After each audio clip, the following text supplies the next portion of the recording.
Alright, boys, we're back once more fucking again. PSG versus BLG, best of 5 at MSI, and then tomorrow's G2T1. So looking forward to that. Really excited. I am pretty tired.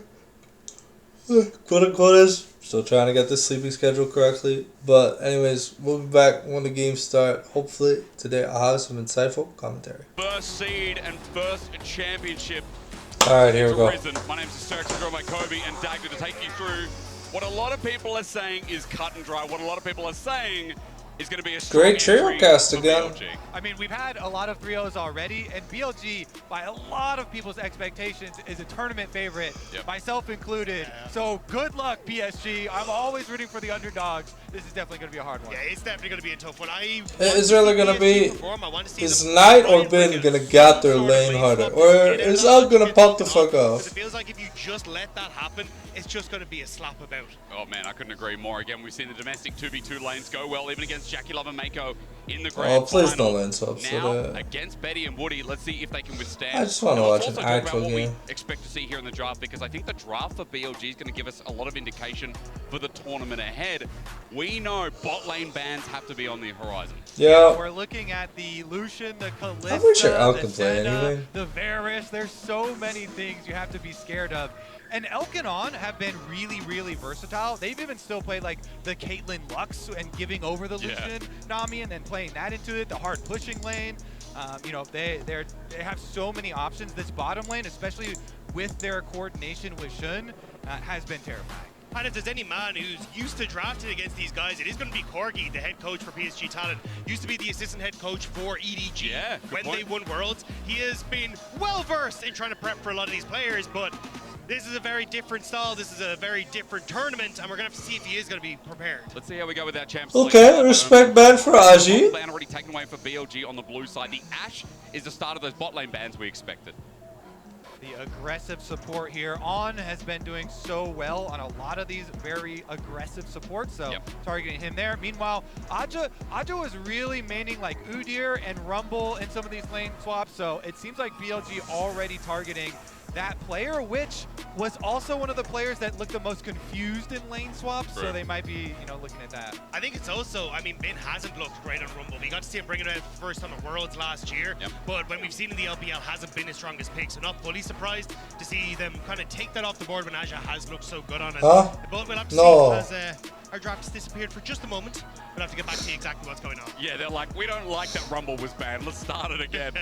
I love the Rumble point, because considering that right now Bin is playing more of a weak side than we saw him in previous years as well. This guy is, you know, playing more tanks than I'd expected, which at least one is 100% more than previous years. Yeah, I think we will probably see Bin go back towards more carry picks, or at least I'm hoping that we'll get to see it, because one of the big shifts that we're getting coming into this meta is things like Rek'Sai are gone. We're getting less of those tank-orientated bruisers. We're going back towards more of the damage-orientated style, and especially if, you know, we get to see more Camille coming through, maybe we get to see Vince Fiora. These are the kind of picks that he made his name on in the LPL, that he's made his name on with a pentakill in World Finals back in 2021. I'm gonna have to see if he's gonna be able to bring that to the main stage once more. I would love to see that, although I have a sinking feeling. I know. Just let me dream. Let me have it, okay? Vin got to have his 1TF game as well versus Top Esports, so you know, I got to have some fun there. But honestly, I think that another player worth targeting in Champion Select is Knight. Knight has been, he was the LPL MVP. Absolutely terrifying player. He even started playing the Azir, which was like the only kind of hole in his champion pool. And most players have been permabanning the Ahri versus him. Ahri obviously very terrifying from Knight. Seems like his charms have been lock on. Yeah, Knight's Ahri. God tier, bro. Where you're trying to protect against bottom. Can we get back in the draft already, please? I'm dying. Also, mid lane, you really have to worry about some of those power picks. Yeah, especially because even his Talia, his Orianna, a lot of those control mages are great. And the Azir is kind of one that he was a little bit shaky on in playoffs, so maybe they just leave that go through for PSG Talent. We say, look, it's the best of a bad bunch when it comes to Knight. But I am curious to see exactly what the game plan is, because honestly, Maples look best on the Azir. So maybe that's something they want to get Like themselves. scaling. I know everybody too is on the Aurelion Soul train, especially after watching Chovy's Aurelion Yeah. Soul. But Knight, even in his interview after his Aurelion Soul game, was like, yeah, my Aurelion Soul wasn't that good. You know, I picked it up and played it because Chovy played it. But, you know, obviously he's had way more time. All right, back in the draft. Let's go. Second ban. Nautilus, So let's nice. get right back Good into booty that off draft. of it. We are just continuing with the most common bans for BLG. Both Nautilus and Rumble are some of their most common bans already in the LPL, and they're just continuing. Did we just hear a boo? here versus PSG. And one of the big things that we were talking about backstage is the Nautilus ban opens up for On to go for his Rakan. Like, he is the Rakan player in the LPL. He's absolutely insane in this pick. Above 70% win rate all time on his career. And I mean, he's known as the handsome player for his handsome plays as well. So it's definitely something that he gets to shine on. If PSG win a game, we start Yeah. streaming tomorrow. Always so impressed when like your most played champion is 74% win rate. Yeah, not bad. Yeah. A little bit scary After there. like 80 games or something of it as well. Like, Especially when On started. On was not the most consistent player. So the Not at fact that all. he has started on that and kept it for the last 3-4 years has been absolutely insane. but for anyone who doesn't know, I mean, On had a bit of a meme in the LPL when he wasn't playing well. He got called off a lot. Yes, And, yeah. you know, I caught him a light switch a couple of times as well. He's definitely kept that on for the past Yeah, well, couple this of is years. delay. He had hands, though, We'll be because back in I still Champ remember Select. There was that play where he flashes over to Talia. Alright, we back. We're back. He The can vibe ban, try and center get the ban. impact in towards his bottom side. Look to outnumber BLG when they go to make these Okay. plays. Thank God, no Senna. Mid-jungle for PSG talent. Not gonna lie, every time I see Senna, bro, my eyes. Okay, Kalista, great. Do a lot. For BLG. But every time I see a Senna, bro, my eyes I would say a Draven lane, but Benny is not literally, a great player, literally so sleep. We'll go with the Lucian angle. Like this angle, aggressive angle from PSG. We're going to talk adaptation. Taking the fight into BLG's 2v2. At least that can be Yeah. somewhat of a start.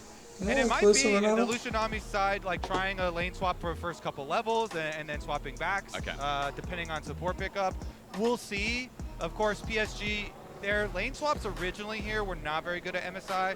They improved a bit on them. I don't know if they've even further improved for this series. Yeah. Oh, They dear definitely Lord. would have had to. Oh, that Ari we were talking Yeah. about. Oh my goodness, nice Ari. And you can hear the crowd. The crowd. 20-minute game? reacting to that 15-minute one. game? Ari has How been- fast is this was game banned gonna in be? the last 9 games versus Knights. And this is going to be very, very scary. Especially after he got I that think this first man down too good on rookie this with damn the champion. German Oh, yeah, playoffs. yeah, It was yeah. so disgusting to see. So this is a guy who is an absolute masterclass on this pick. And especially when you look at Knight, he's been renowned as the murder book. He likes to pick it up on Artie as well, so we see if he gets to go rolling. 85% of the time against BLG in playoffs, this was banned against them for big reason. Let's see if PSG are going to excuse me, what's the word? Regret. There we go.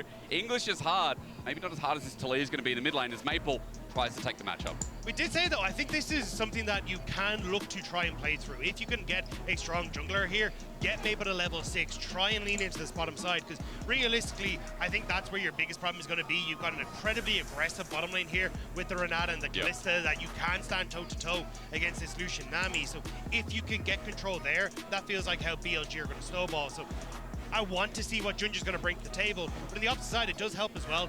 As you having that counter pick against Bin, they've already removed the Renekton. That has been his strongest blind pick for several years now. Sure. So getting that off the board is definitely going to help the PSG talent top lane. Meanwhile, BLG doing some bin protection bans right now too, banning out the Twisted Fate in addition to that Rumble and really whittling it down here. So although Aja and PSG will have the final Red 5 counter pick, they're taking away basically the only main things that they're worried about. I would still say like Udyr, just because it is. I'm not a fan of seeing Twisted Fate though. Champion. Not gonna lie, I don't think it's very Yeah, I agree. healthy. I think we'll probably see it, but It's not fun to watch either.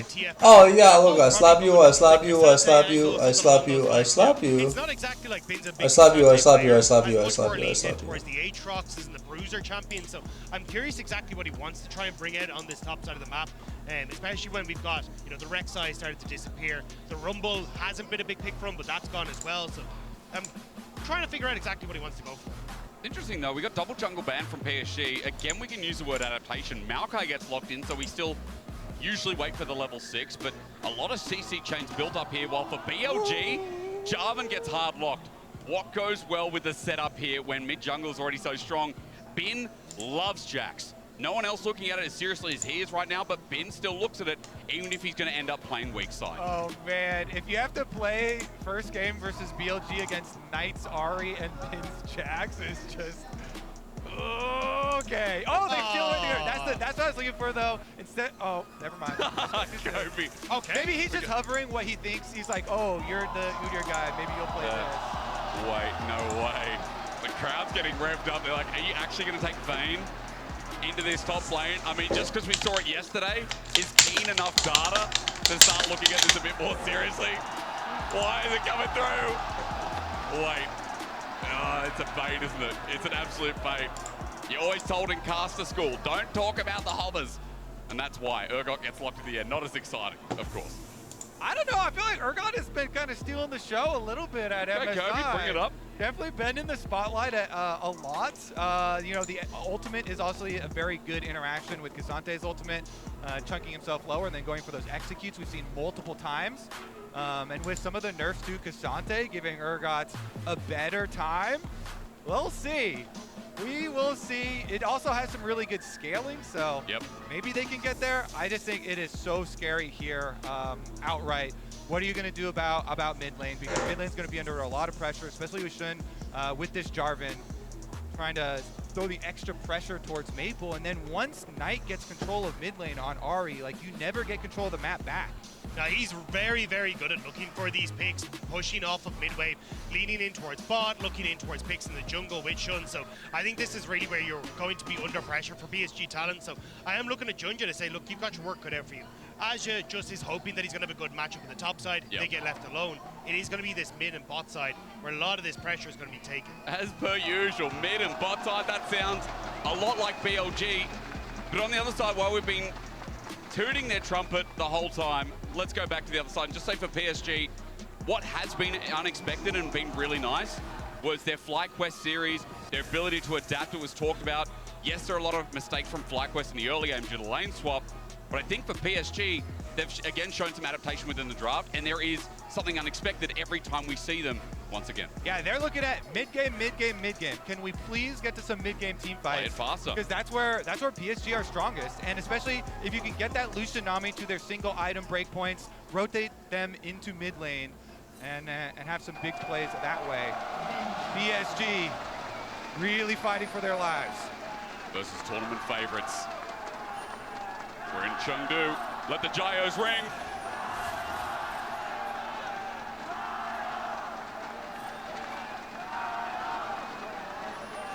Look at him go. Look at him. That's the guy that flexed earlier on, I'm pretty sure. So definitely the Bin fan. Welcome to the series. I've seen those biceps before. Oh, yeah. All right, gents, where do we want to start? Well, we got wards on Raptors here trying to look out for it, and we are going to see the rotation over as kind of expected. The Lucian Nami looking to bypass some of the early levels at the very least, can swap back afterwards. Looking for the jungle pathing here, because remember, ladies and gentlemen, it is a feature matchup presented by Mercedes-Benz. Shun versus Junja. Importantly enough, we talked about Shun controlling the game, especially towards bot side on this Jarvan. We have to see where the pathing begins as PSG start with the invade. The PSG just trying to see if they can get in here to spot out if Shun is trying to steal away a camp. But will he get the smite off? Ooh. 600. Flag. Okay, waits it out. Baits it. Archer goes in. He gets a smite. He gets level 2 as Maple's in a bit of trouble as well. Bin's come down. He shocks him into all the charm. Is the start all for deception as well, because Knight hit 2. Ebb and flow as Bin's goes in with the flag and try gets a knock up. You want to fight PLG early.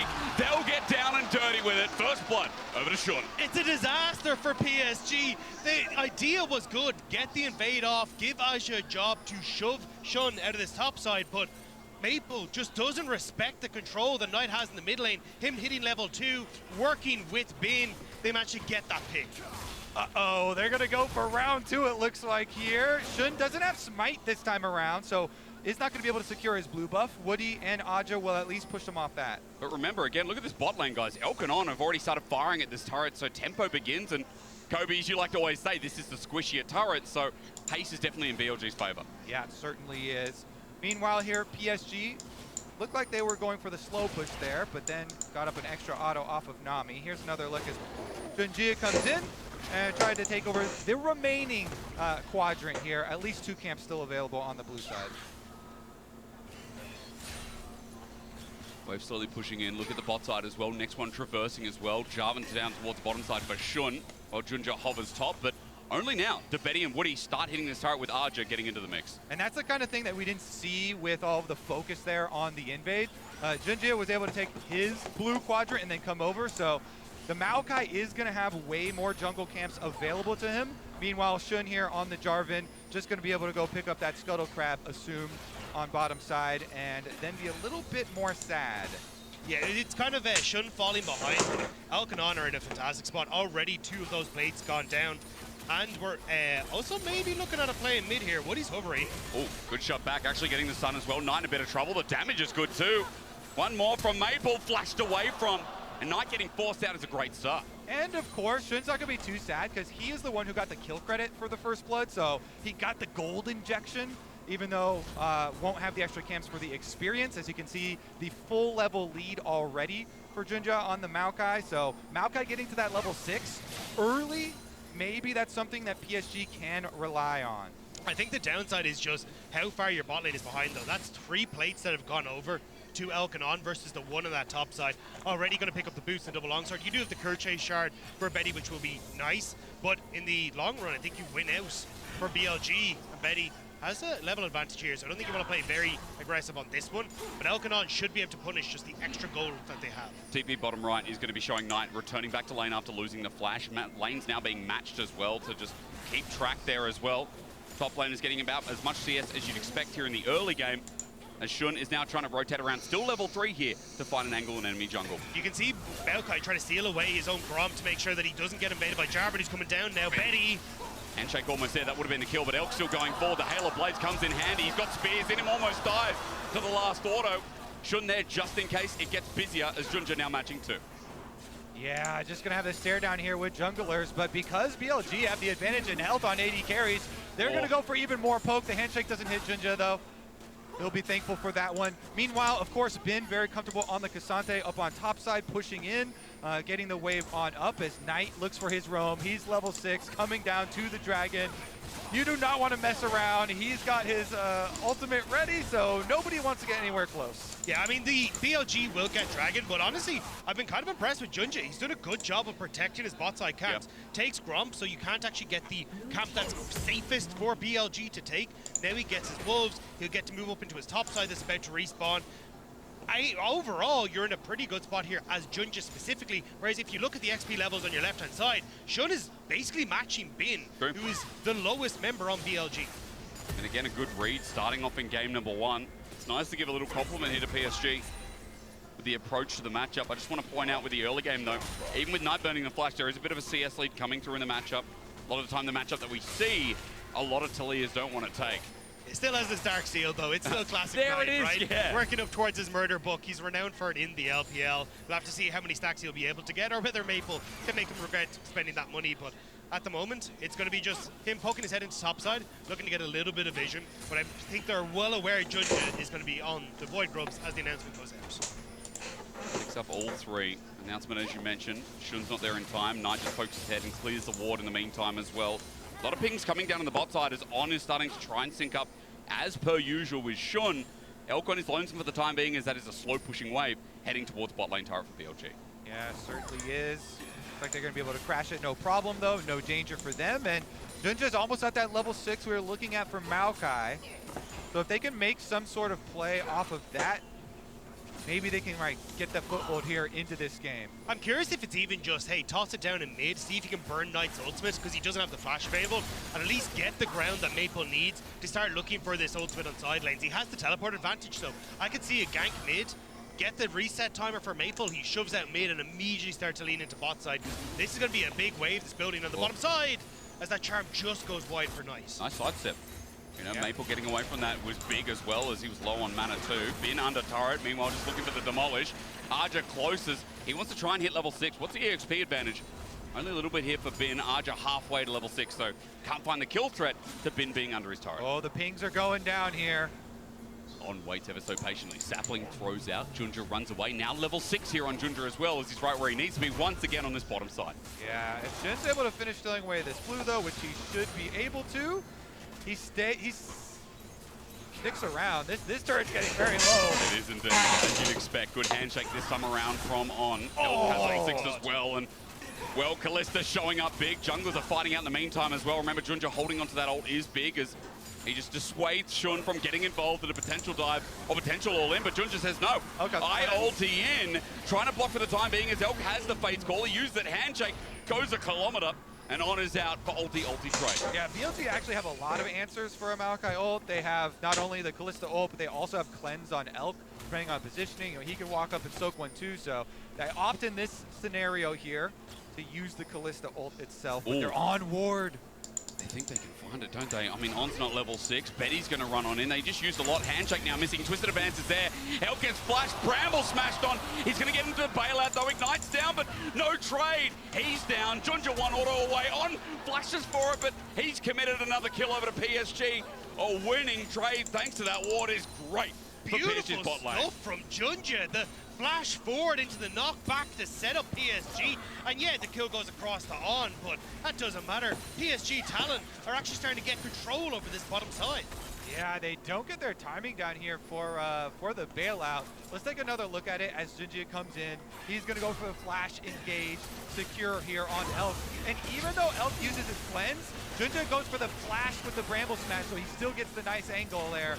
Bumps Elk backwards, and then On flashes just to finish it off. So a lot of summoners blown here. Yeah. On their side. See how vulnerable that gets them. Elk, of course, did save his flash at the very least. But you still have Maple who's available, right? So it kind of feels like at this stage, again, just get Maple out of this mid lane, set him up with the Weaver's Wall into the bottom side, and you can start to punish the lack of flash. Now, it is the lack of flash On. You're going to have the ultimate for the Kalista up very, very shortly, so a little bit of a timing window you have to work off of, but it feels like PSG trying to set that up by clearing out that vision, and look at where they're putting Maple, just hiding out of vision, making sure that BLG have to give respect to him. Yeah, there's also no cleanse here for Elk, and the Maokai ultimate is ready.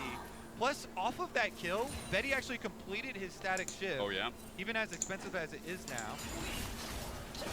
Elk still showing damage with a lethality burst, but the static is adding extra wave clear. And I think we just need to isolate PSG right now and say, a job well done in the early game, because their reaction to bot, their read coming into the series was that, hey, Sean is going to dive bot. Bot is going to play aggressively and look for the all-in on the turret. The constant shadow from Junja has been fantastic. The problem, though, is that your mid lane is still losing out. Just on CS-wise, Nice done a great job of controlling Maple. And top, the counter matchup you're supposed to have is also going in favor of Bin. So bot lane needs to perform, and Betty wants to make that happen, but Cully not really going to hit. Well, I don't care about that. I'm not going to listen to that, actually. I'm just going to focus on the good parts of PSG. La la la la la. Yeah, I don't care whatever Dagda said. Everyone forget it. I hate logic. Woody running in. Wow, maybe not logical there. The timing he thought with Dragon was okay, but he now flashes away, almost getting called out while Dragon was the trade for the Grub Exchange top. Are they going to go for a dive up here? Because they've got a roam from Knight. Knight and Shun working in tandem. Versatility of BLG is also something to highlight here, but it's 3 members in the wave. Look at those little minions, not long for this world. They don't care, they still dive regardless. Arja flashes away and buys time, which is great, but Knight hits the charm. All out in the end. Bin tanks up the last turret, and he's okay. From downtown, though, is Junja with a reverse. As a flash from Elk goes in, Fate sealed out. And now the re-engaged Knight has TP'd down, the charm hits. Hostile takeover, BLG are insane. On tries to run forward for the reset, but eventually dies. Knight does the same. Maple survives, and Elk now has no mana. He's running for his life, but sped up is Junja, looking for a twisted advance. He's close, he's in, he's under turret. Junja going deep. Elk survives, but BLG get messy. Oh, the cleanse clutch there for Elk to be able to survive, but they get messy indeed. I thought Maple was going down with the extra phase rush speed running under the tower. He tries to go back to mid lane. Don't get hit. He's going to get hit, He has the flash, he has the ult. I don't think you're getting away from this Maple. Just there he goes. About it. Where is he? Flash tackles and the absolute dunk at the abode afterwards. Still, though, PSG Talon succeeding on the bottom side, which I think is actually the important part of all this. The fact that you end up getting the kills, losing that wave, that is huge. We'll see it on the replay here. So they start off where Elk flashes forward onto Betty here as they go forward. On does the right thing of blocking up the Maokai ultimate. Elk flashes over, but doesn't realize that Maple's going to be here. So very quickly after retreat, On falls, And Knight here, I believe, is trying to get the reset for on Maple. Yeah. So maybe they can escape, but he ends up just walking directly into all of Betty's damage. And Maple just does not die, hiding in the bush. There's nothing they can do. And now Oak's all alone as PSG chase him down to get another Summoner Spell from the BLG AD carry. Yeah, that cleanse is going to get a workout every time that thing is up, being used with all the focus on bottom side.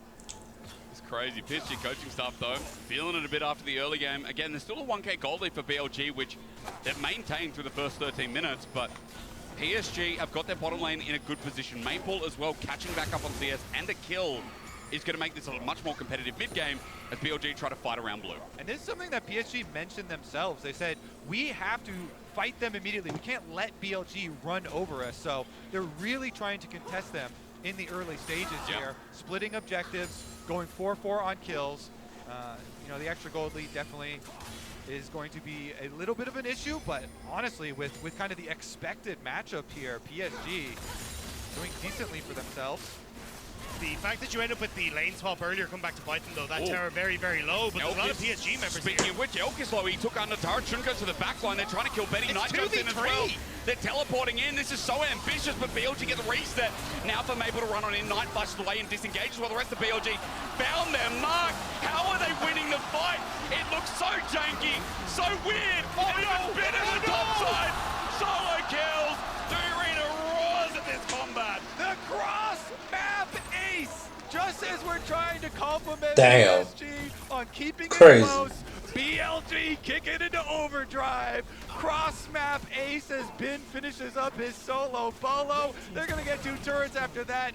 And guess what? That's just gonna be an avalanche of gold that immediately gets spent and makes it so insanely hard Break to it win down. any team fights now. There was 1,000 gold difference between these two teams, and this has now happened as What? suddenly as 5K. No. It is absolutely absurd, but All right, this it had wasn't. no right going the way that it did. You can see Maple forcing BLG's bombing away, and here I'm like, this is 2v3. They should have this, but instead, Betty ends up falling to Knight. Shun with the Sunder Sky getting that healing in and the Triumph as well. And then eventually Elkanon ready to get into the mix. And it's just pick after pick after pick. And you know what happened topside? It's an interrupt on the teleport that got him killed. Oh, It's like a humanoid style play here. Hey, what are you going to do us like that, man? Anja's like, I'm trying to help the team, but it actually ends up so much worse because the team lost 4v4 anyway, and then now he dies to Bin. That was so clean as well. I mean, yeah, it's frustrating. Dagda pointed out, ladies and gentlemen at home, 5K gold lead all of a sudden just sprung up.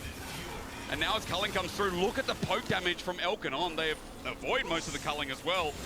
That just shows you this Kalista has caught back up from what was an early game success in that bottom side for PSG. Yeah, the lethality making Kalista into a bit of a burst mage more so, especially when she's got this much gold. So this is where, again, it comes hard now to try and contest on mid-wave. And you can already see Knight setting up nicely in that top side. He's going to have the opportunity to push. You can then collapse onto mid. Bin as well winning in the 1v1 means that he can also collapse on mid. And Betty's already super low.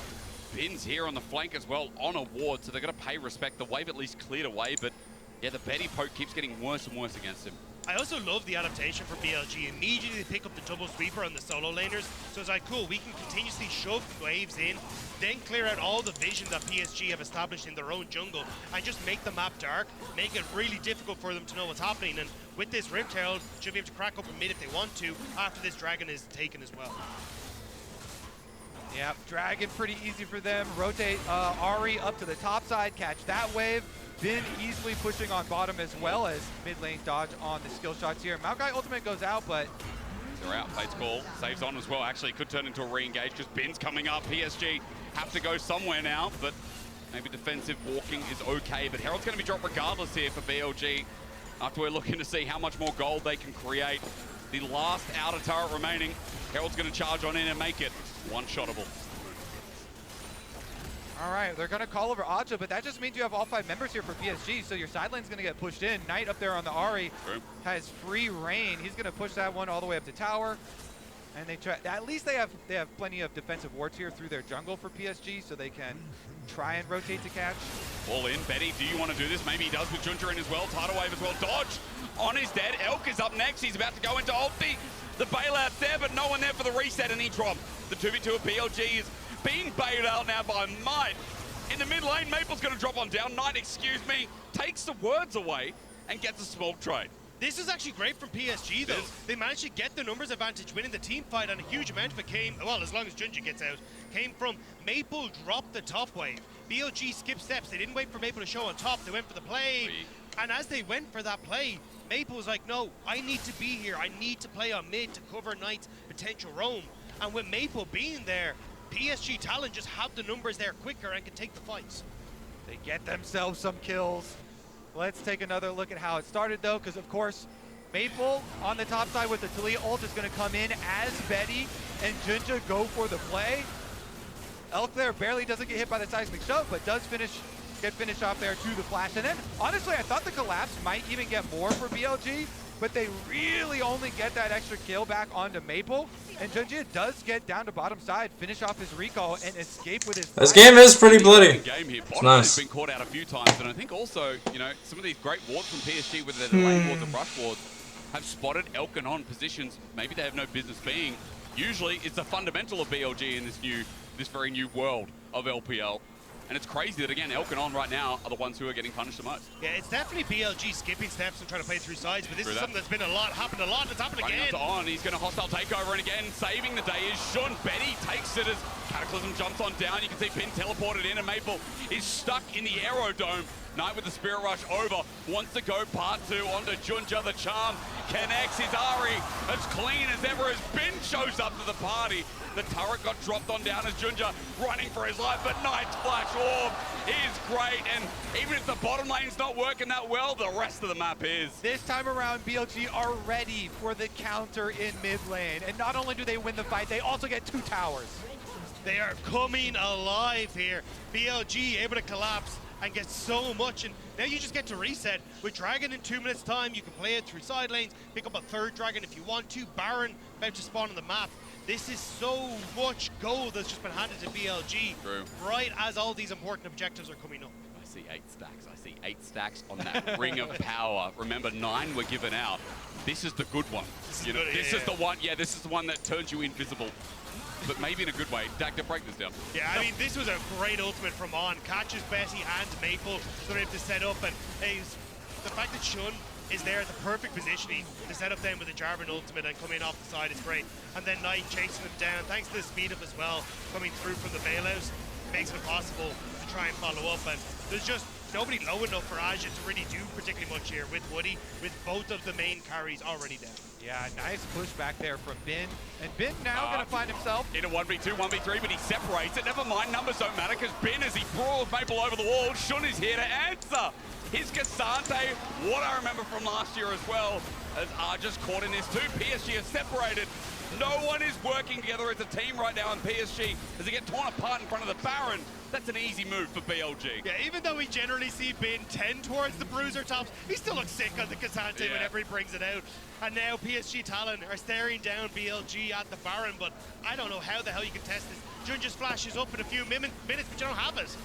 Yeah, that's going to be a dream steal. No way they actually pull this one off. BLG are going to secure the Baron. And we're only 21 minutes into this game. There we go. We got the Medjai's upgrade. The murder book. I know you like to see that one, Hysterics. Oh, yeah. All right. Break this down because Bin again as he separates Maple. So he goes and runs straight at him. Cassante, of course, with the Unstoppable, is able to just use the W there and then ult him over the wall to separate from what PSG thought they were going to be able to get a 3v1, but really good pass maker there from Bin, able to get him against the wall for a perfect ultimate. And the rest of BLG were on the way. But of course, PSG know they're so far behind in this game, they have to keep on just kind of rushing. Flag and Drag starts us off. This could be the fight that just leads into the enemy base at this point. Junja is getting soloed out by Elk. He has to turn for the engagement. Culling's helping out, but Elk at max range, never mind. On flashes in to Illusion. He sends out the takeover. Elk goes over, and he's bailed out. On is an animal. Knight picks up the tails of the Ari, and Shun just sends in the Thunderdome for a 3rd time. Yeah, and they have Baron, so they're immediately going to destroy your base as well. Is that just BLG! No way. For what felt like a sloppy game, PSG adaptations, PSG positivity. The Weaver's Wall slowing it down for the spawn time, and so maybe it doesn't end here. But in 22.5 minutes, although it hasn't been clean League of Legends, it's been aggressive and abusive. I mean, to be fair, it's been clean on both sides. I think PSG Talon, the early Clean stage, moments, for sure. played well against what BLG were doing, but that one skirmish broke the game open, and from there, BLG have looked for skirmish after skirmish, push advantage after advantage, play through their sides into collapsing mid, and they had one fumble where they end up just overextending on mid-wave and PSG punish, but straight after, it's just stuff like this. How to get free stacks, part 1. Knight says, hey, tune in for my next book. It's going to be another page. But he's running for his life. It's a 3-level difference between him and Knight. And as he charges down, this is a reason why probably this pick won't be available for the rest of the series. Yeah, I mean, you can go back to the cross-map ace play plus 2 towers and see the turning point there. That's where they really just exploded the game. BLG still with a little bit of this Baron buff. They've got another minion wave's worth with 35 seconds left on it, but they're just going to take their double inhibitors and call it at that. And what do you do at this stage as PSG Talon? It felt so close for well, I say so long, for at least 10 minutes, and then BLG kind of just said, right, we've had enough of this. We're going to play off of Knight's pressure in the mid lane. We're going to lean in towards that skirmish, make sure we're able to find it. And now you're in a position where 2 towers down, or 2 inhibitors even, gone on this bottom side. You just get to play up into this last 2 towers in the top end of the map and take everything from PSG Talon. Yeah, this is why people were so excited to see BLG. Such an explosive team here. Yeah. 24 minutes into the game and Knight's back into the side lane. Should be able to push all 3 lanes easily here with 2 inhibitors down, and they just send him over there just for good measure. But this is Knight's comfort zone. This is where he, even back when he was on Top Esports back in 2020, we had clips of him going, hey, watch this, as he starts to demolish the enemy team. And it feels like this is where he again starts to come alive and look for picks, look for plays. So he just continues to keep the pressure up on PSG Talon. And look, Ben just being a Giga Chat once again. He just runs in. That TP was gorgeous. Maple is knocked back and too far forward. Ben just says, I'll take it. Runs in under turret. Does he care? Ask him. Look at him. Watch him.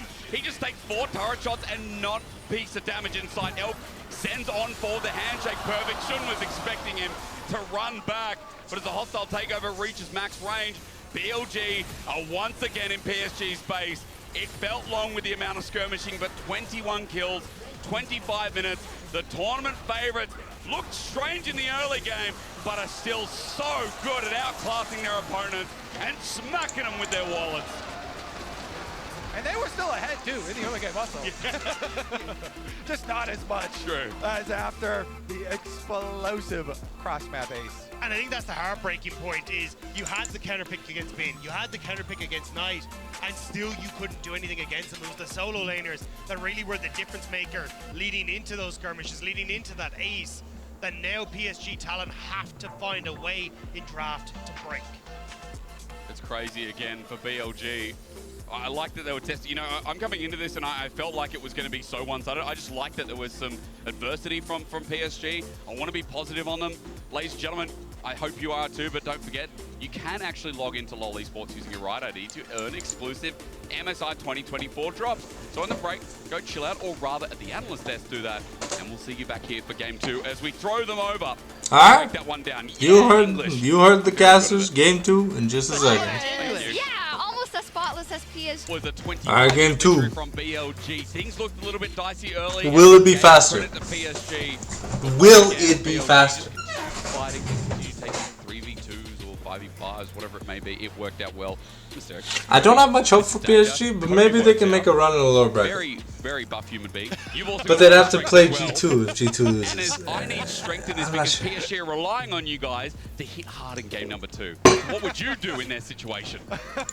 Are you talking about go up there and like hit the monitors, hit the computer? Have you seen Bin punching? Alright, please no draft issues. True, actually on the other side. Okay, so you refrain from fighting. What would you fight for in draft? Did you see the post that went up on Twitter where Bin was walking on the treadmill in slippers at like 4 a.m.? Yeah, 4 a.m. They posted on socials and they were in there, you know, getting their gym time in. So. Oh, nice. Yeah. It's crazy. It's slippers on a treadmill. Bin in style, apparently. Now, I set that strength up because I wanted to see what the adaptation was from PSG. Okay. What would look strong? I think Ahri is a strong first punch, right? Yeah, definitely. Banning away the Ahri. Want to get Knight's OP champions out of the way, Oh, at hell least. yeah. Still gonna have to deal with the Callista though. They're gonna make a run back. I mean, honestly, Worked right and get one, right? at the beginning, you know, the targeting of the bottom lane with Maokai coming over and over and over again was kind of getting them. Alright, the Lucianami from PSG, nice. Thank God, no Senna gameplay ever, please, no Yeah, more. I feel like you're stuck here as BLG. Maybe you just end up drifting over towards the Talia pick for Knight instead, now that the Ari's been taken off the board. Also an exceptionally strong Orianna if you want to. Oh shit!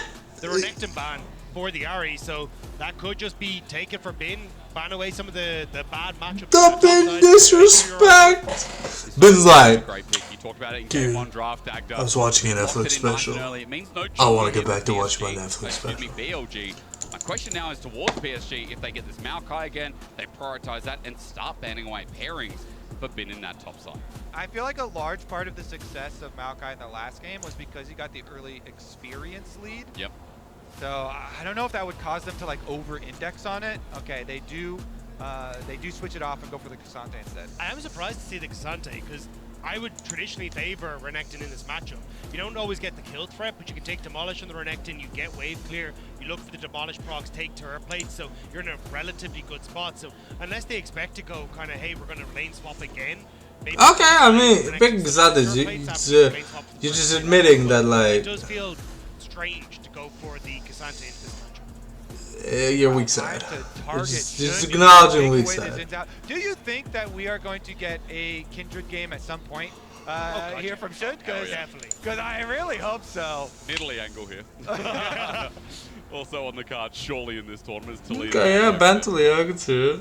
All right, taking away, already highlighted, some of the most successful champions here for Maple have been those roaming, playmaking mid-lane champions. So BLG targeting that this time around, especially since they aren't going to be able to start it out with the Knight's RE. I'm curious what their final ban here is going to be for BLG, because it either feels like it's going to be an Orianna, and essentially you're trying to force Maple into the Azir, or you're going to ban the Azir and then see what Maple has left in the tank, because this has kind of been his go-tos, have been the Tilias, the Azirs, the Aries, these kind of things. So I am curious what way they want to try and go for this, and maybe if they do try and force the Azir, it's going to be nice going back towards the Aurelion Sol. We said already, look, he brought it up before, it wasn't his best showing, don't get me wrong, but he's had a bit of time to work on it. But there is the Azir. Okay. The Azir ban as well, just note that, I mean, Knight has a lot more in the playmaking, like, we've seen Veigar in playoffs, we've seen Syndra, he's Tristana, he also plays Aurelion Sol. Is Veigar just gonna play Ace? Orianna also, Knight has played and gotten really good at in the past couple of years too, so Knight has an extensive champion pool, so they're gonna give PSG a bit of priority here for Maple, that R5 for mid. If they go with the Maokai, they're going to do a Maokai-Tristana combo here and grab the Trist for Maple. But then does Knight just play Syndra and just win out Blast the him. line? Yeah! Yeah, I think I if mean- you go for the Tristana here for Maple, though, you're very heavily indexed into the AD, right? Yeah, 0 AP. Some AP damage that will come off with an Ami, but I'd still be worried when Renekton can go in towards dead stance, these kind of things, get some early time. Alright, then that stands against full AD, bro. Especially when you've got things like the Yeah, Pele die. there, it makes it Alright, very J4, difficult okay. to cause. What are we pairing the J4 with in the mid lane? Go for nice. You reckon? We just steer Oh, Ooh! This historically is sick. I mean, Oh, Just I got trying to get the crowd excited. Honestly, I think he can pick anything and it'll work. Classic. I'll be 100% honest. Knight can play whatever the fuck he wants. I know people have been And focusing on a lot of those hidden Orianna ball plays, but I feel like Knight was kind of one of the OGs at that. okay, that's game. That's you know, for Maple, that's very gutsy. In a matchup versus Knight, I think we kind of remember, you know, Orianna's laning phase being favored here. Maple has to get through the scaling. It's not going to be like going up against FlyQuest. okay. I mean, I figured the ASO was coming. And you've got an incredibly strong jungler to follow up as well. Well, His 1-2 there's push, 4 especially mid lane in level bans. 6, is so incredibly The strong. 3 mid lane We already bans. saw a bit of that attention from Shun in the early stages. And I I'm mean, surprised to see it again. this was pretty good. Really annoying. Technically speaking, if PSG get to the Super League game, there's hope. Bin does it. There's hope, but there's a lot of cope because this is Bin's Renekton, this is Knight's Orianna. Now, this is a very potent. Need I say more? Shin was already fucking goated with that J4 last game. So I mean, skirmishes again. I don't know. I don't like. Look, PSG. Their win con is diving the shit out of Bodley. Bro, call 5 people. Like, 5-man dive bot, give up everything else, and then maybe your AD carry can do something. Some really good, mid-jungle synergy there as well for them. And I think we are definitely going to see some, some pressure towards the bottom side of the map pretty early on. Usual, wasn't it? PSG good at reverting that in game 1, though. It has to be said the first 10 minutes. Yeah, and I think that's where we're probably going to see the same adaptation here from PSG Talent. Try and look for the lane swap. Yep. Don't worry about the first 3 levels. Just make sure that you're going to be in a good spot. See if you can go for that invade again. Don't die would be the ideal one. Oh, yeah. That's the checkbox for me on this one. But at least go for the same idea. And if you can get into a position where you end up with Junja being able to steal some of these camps, especially the way he was able to get that bottom side for himself in the last game, that is probably the way that you want to try and get this early lead for PSG Talent. And the crowd revved up today, I tell you what. Also, kind of hype with after MSI or whatever. Well, next week for us. Their first title, they come into MSI's first seed. Minion D-Man is leaving the game, so. Made it a quick showing. So is Lethal Temple. I am so happy Lethal Temple is leaving the game. Thank God. It's cool on any carries. On anything else, it's cringe as all hell. I hate champions who just like. Oh, I pressed the I win button. Do you guys have game sounds? Speaking of what It's a little low. It's a little low, but it ain't there. But that's okay, Kobe.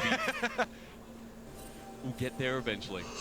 What do you reckon? I am dying. It's a mystery. Saying invade, invade, invade. They've got the wards on it. You know the most messed up League of Legends you can have? You can turn on only champion sounds, and right now you'll be hearing, ha, ha, that's it. Least in the best of it. And Kalista, not too bad as well as BLG make this an invade, forcing Junja off the blue buff, but nothing more. that is huge though, because BLG aren't getting that same disruption on the opposite side. So Maokai will go back towards his wolves. The question mark though is how did he try and respond now? Does he still completely clear at this blue side jungle as Aja walking into experience range, but he wants a W under turret. He does so successfully. On actually has to flash away. Not too bad getting the flash from On, but in the end as well, Aja gets tanked heavy. What an odd interaction we just witnessed. Walk right up to him, hit him with the W back, and Summoner Spell advantage. Now, Jinja definitely did get delayed, and he's still on ward there. So, Maokai being behind to a Jarvan plus being on vision is a little bit dangerous. Are they just going to go for On, though, is the big question, because there is an opportunity. Oh, wait, Aja! Oh, the Ren's in as well. It brings the game sound back. And with the blood, On is dead, you're right.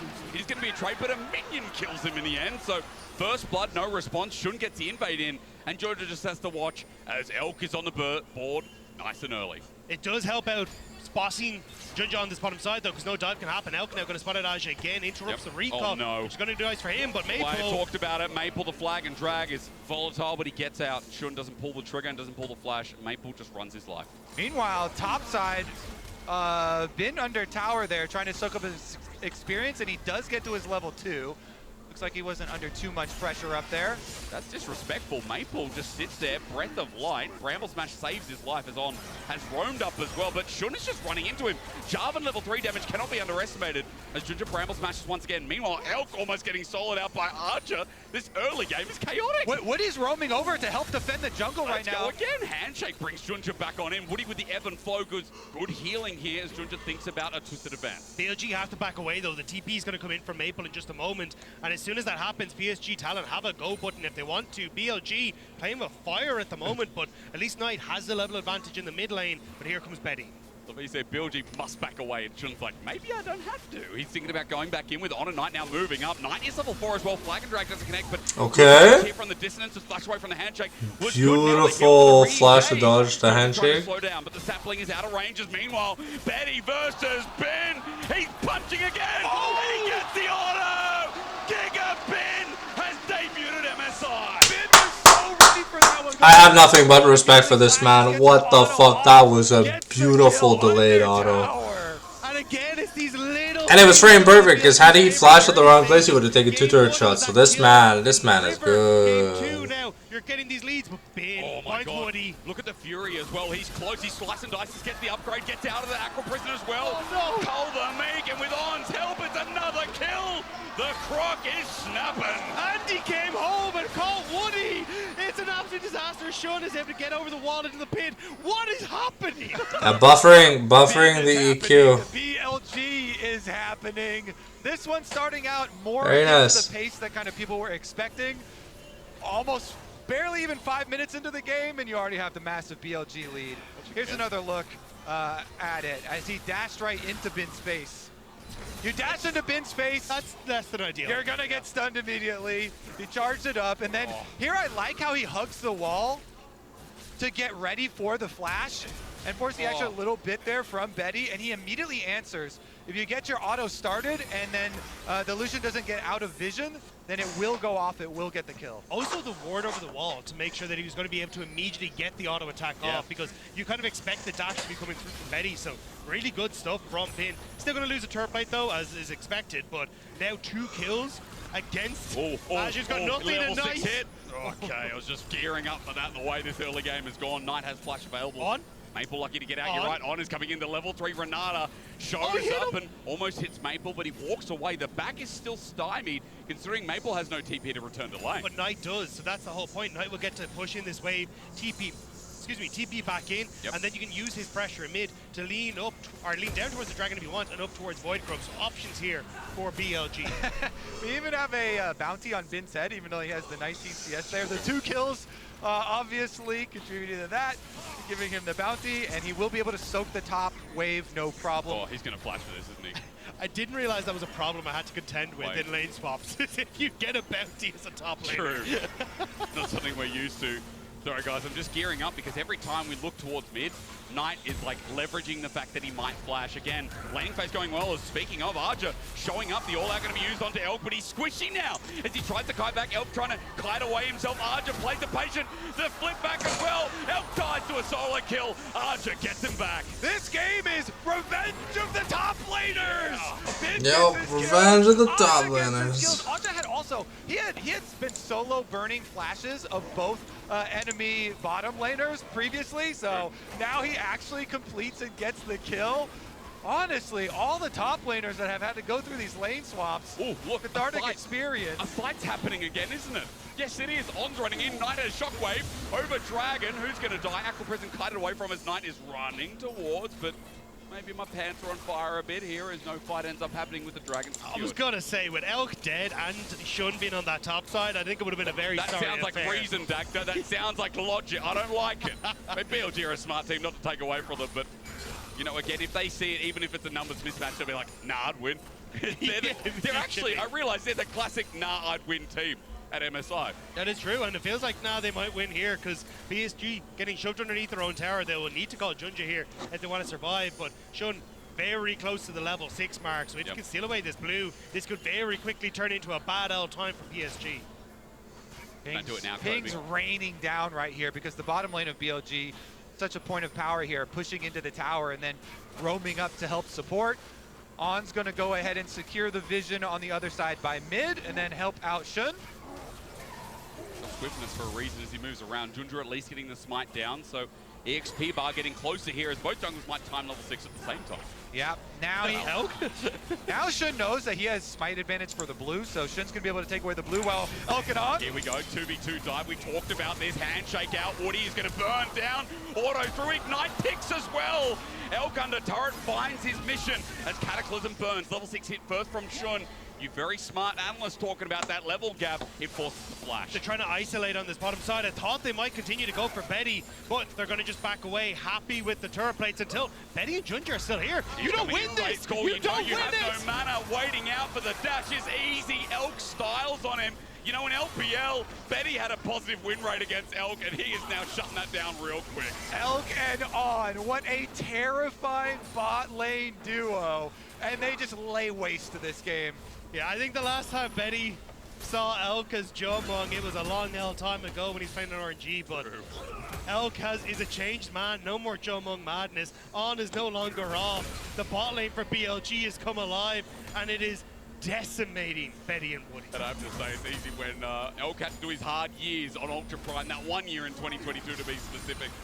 It's a much changed man, as we said, Elk and On, great duo, but I think we need to talk about the early game here for BLG, because it has been Bin, it has been Shun, it has been the laning phase from Knight that is leading him in the CS lead.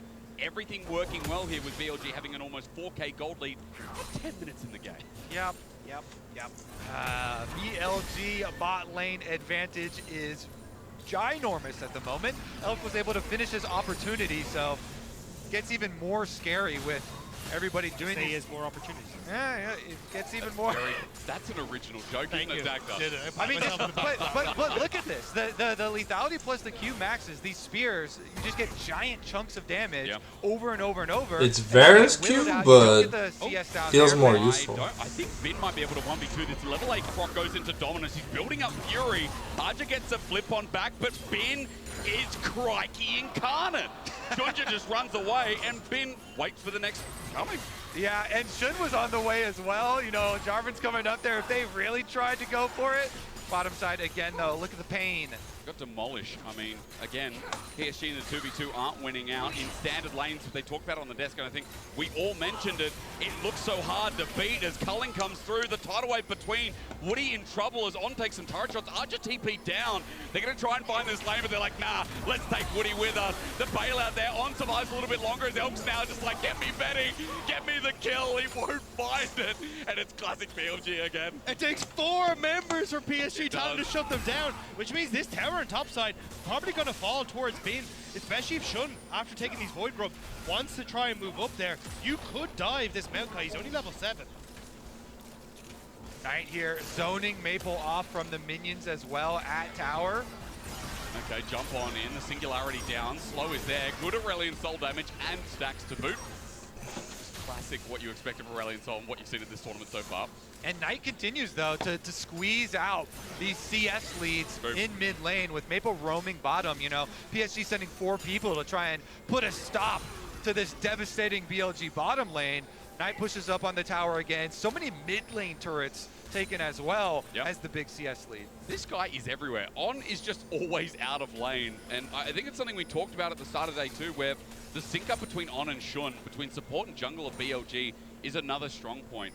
On is always right where he needs to be, and it might sound like a cop-out, but I think as we watch them through MSI, we'll see more and more of how On affects the map state for BLG, how he can really be a pain in the side to people like Maple as well. Sorry, guys. Level Oh, 6 off that Jesus. ward, massive for On as the Dragon has just come up, especially Shun on this bottom side. It's going to be a dive immediately into it, but repair again at the lethality Callista. These Qs do so much work.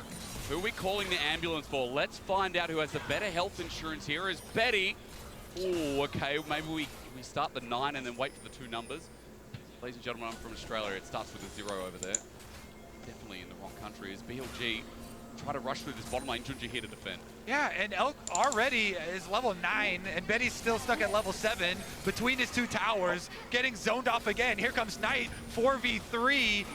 No teleports on the side of PSG, so they're just doing everything they can to even get some experience for Betty and Woody here, trying to escort them back to the tower. Problem is the 6 Void Grubs do so much work Alex on these level towers 9. the second you leave them alone. And now Dragon started for BLG. Knight going to push out mid before he joins, but On has the ultimate if they want to.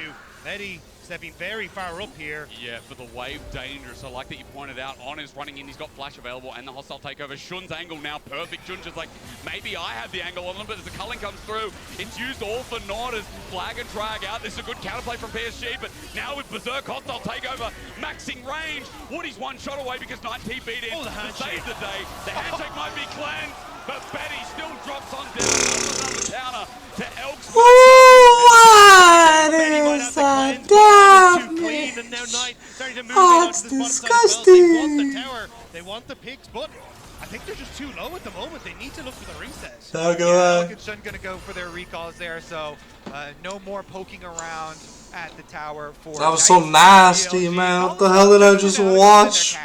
The hell did I just watch? Look at that.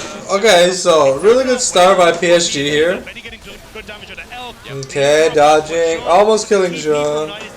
But Berserk plus Knight equals rest of his team. And with that, now he just ends up in the 2v1 from hell as Elk and On are able to rain down on top of him.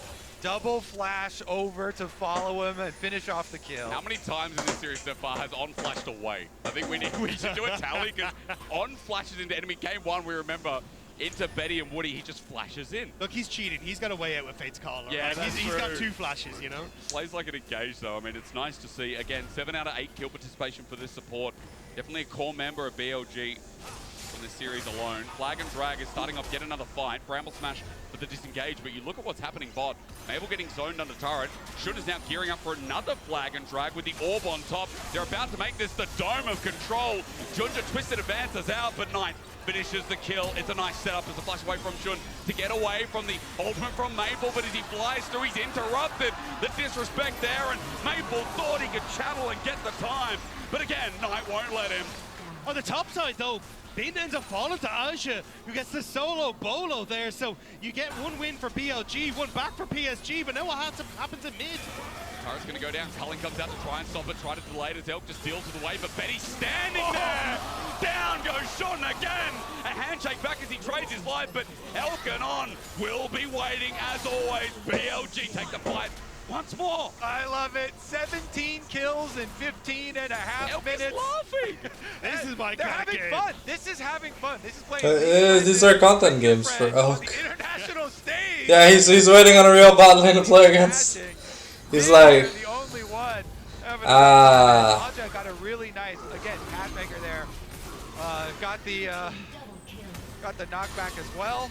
And then under tower, like, oh no. Well, I was like, how is this gonna end? Is it you gonna be able to win get some, up? you lose some. Nope. you know Feels what? bad I man think for we Ben, think but game. Knight's The early huge, so. gameplay was sick, and that one is a Mascard latest economy snapshot. Knight's huge. Gives a bit of gold back to Archer. Yeah, and we have another murder book nicely picked up for Knight as well. He has Oh, do 7 we? stacks of that now, so going to try and play with Bin to try and pick up a few more here as Junja. Just need to be careful because there's more members of BLG are coming as they shove in mid lane and starting to rotate up towards this top side. That top laner life, you know. Aja has actually had a pretty good game here. Yep. Meanwhile, though, Shun wants more. Woody's just caught out somewhere where he shouldn't be. Who wants Sashimi?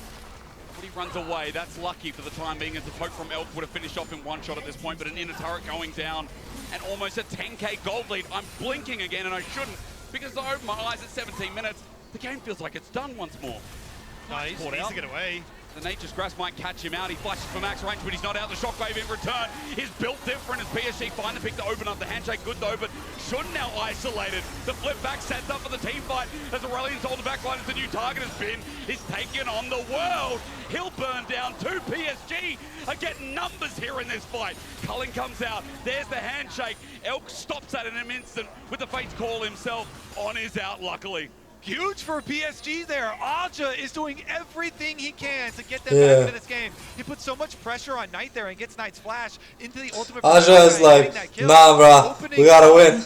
We gotta win one game, please. Even though BLG are Hold on. steamrolling, you gotta give them their due. That was a nice moment for PSG. Yep. And the next step is going to be the Dragon coming That's through kind of crazy that. seconds. A lot of members from BLG. Wait, you go static into Stormracer? In their favor, they're thinking, look, This is four dragons Stormracer, is right? never really going to be a thing. Let's instead try and hammer this Rift Tower home into the turret. Oh, We're rapid going to fire. get the replay here of Aja chasing down Knight. Yeah, honors for Aja in this game. Oh, hell yeah. Goes all out on Knight. He's going to be able to pressure them. Good angle here from Junja. They get the flash, and look at that. Barely the Maokai ultimate still hits. After that, then they're able to clean up since Knight is already down. Maple coming in, Aurelian so ult, does a lot of work. Woody had a nice Nami ult to delay that BLG bottom lane. The Nami ult making sure that the Callista doesn't come and wreck house. It's also crazy to me at the end of it. Alkanon were like, we can still do this, right? We still got this. I told And you, can- nah, I'd win. And that's the thing, the rest of BLG is clearly like, no, stop, it's over. But they're like, we can do it. As BLG though, back out onto the map, they will go for the Dragon in the end. The Knight just going to collect the waves on top side. But I think it's a case of like shove in this wave mid, shove in top, and then look for the Rift Turret as well. Because yes, PSG had a nice moment there, but if you actually fight toe-to-toe with BLG, they are still massively far ahead. Yeah, I mean, that's a very clear scene there away. Players in League of Legends, you know, when if you're so far ahead and then you have a smart little bump there, then you tell everybody, all right, let's calm down, let's get all the objectives before we go super aggro again. They grab the dragon, they grab the Rift Trail to heal for themselves, then they can get back to it. Because again, as we see, the setup is huge. Both neutral objectives you guys are highlighting, but it's also the ward control in River that is controlling PSG's space, and we know that this team as well looking towards that Aurelion Soul scale. Last switch for pickaxe. Damn, boy. Chance in this game because it's still 19.5 minutes with a 3-item Callista just about for Elk, with Knight also having the Deathbook Dagger highlighted, but now a fully stacked Saras and Break. Oh! On, that's a start. Culling comes out as well. Max range almost dies. That's a start for PSG again. Yeah, even getting a Callista ultimate cooldown there would have been super nice, but they couldn't quite squeeze it out, and so On is able to walk off. No real cooldown opening, but still going to be able to push out the mid wave here as they do have a reset for On. Going to have to go back. Yeah, I wasn't sure if they're going to take that advantage and go, hey, look, Elk now can't contest mid wave. We're going to lean into top and try and look for a tower there, as Maple had already pushed in the wave, but instead, it looks like they're very worried about losing their own jungle camp, so just want to make sure they can actually collect some of these while BLG are off the map, but BLG then use that window to take mid. Because I think pickaxe builds into Brewlaser. So you still end up losing control of somewhere on the map here at PSG. Yeah, for PSG, obviously it's really difficult, but if you're to be honest, I have no idea. You know, like a side lane play where, oh, they're going to hex gate actually. They see it though, they see it. Hang on, it's a bait, it's a ruse, it's a hostile takeover. It's a bit of a schmooze. The pullback from Arja though is good as Maple's ulti is isolated. It's great. It sets up for the kill on Elk. BLG thought they had this in the bag, but again in this same place, PSG are winning the fight, but the turnaround is there. Arja on top of Knight is soloing him out while Betty and Woody are now feeling themselves onto On next. BLG are throwing it all away. They're in the same place again. PSG are resilient. They will carry on and they'll find another fight. Hex Gates! They YOLO it on a Hex Gates play and they're gonna get Baron! Objective bounty shut down! PSG are doing it! I think Elk was hoping that it wasn't fucking Cassante. That was right there. Onto the two tankiest members of PSG with zero control on the map. PSG are like, great, that's everything. Let's go, boys. It's dinner time. Exactly. The Renata ultimate is used on the double tanks, so then PSG can just funnel in. Maple cruises over the top, that big Aurelion Soul ultimate, and Aja, once again, this man has been a beast fighting every second there for PSG. He takes out Knight while the rest of the team chases down the other members. They got Shin's flash as well. Betty even flashing there. They're getting all so hyped up. Just get him down. We need Baron. Exactly. So hyped up. You got Baron now. Yeah, we might actually have a series on our hands. We know from the rule book. I doubt BLG is dropping this series, but hey, there's a chance. About 500 kilometers long. There's a chance. Is heading towards his third item. So from what before was like a bit of trolling from BLG, now to the same spot. PSG have caught up to only 2k gold disparity. And the thing is, Elk is just going to become less and less impactful. Right point. You're starting to get the armor coming through from Junja, a little bit slow, but still going to be coming there. Aja is massive with 3 items now completed. And this is a lethality Callista. She's not getting through a Cassante. Aja is a hero. The Cassante, level 15. He's going to go down mid lane. The rest of the squad here finishes up this tower, and they got it! Again, Knight gets caught on out. The ult is perfect from Maple. He's burning for his life, and he gets hit by a tree to drop on down. The flash as well, burnt by Knight, is huge. That means in the next fight, they can just turn and burn again, and now everyone on PSG starting to come en masse. You can see the Callista's trying to come across, so at the moment, PSG gonna back it up. Dragon in 30 seconds though, PSG. Is it towers or is it Dragon? What are you looking for here? Like it's gonna be the tower for the time being. They zone off as Elk comes through, pokes out Betty, but the zone control continues. Cullen comes out, Fate's Call gonna be used. Elk sends him in, or rather On sends himself in. Hostile takeover is gonna land as Maple can't dodge away, but Betty does. Arja TP's in under turret and has no fear. This Cassante carrying the game further as an in turret drops on down, and the Spring Kings catch up in gold. BLG trying to do a little bit of a counterattack there, and they do get the teleport cooldown from Aja, which is big. nobody ends up going down, and it's going to be a little bit of a delayed reset here. Baron empowered recalls plus Hex Gates, though, is the quickest reset that you can have, and PSG are right back at it. Watch Shun and Knight, they still have that combo open available. That's going to be the go button for BLG, whereas PSG Talon, they use so much on getting that top lane tower.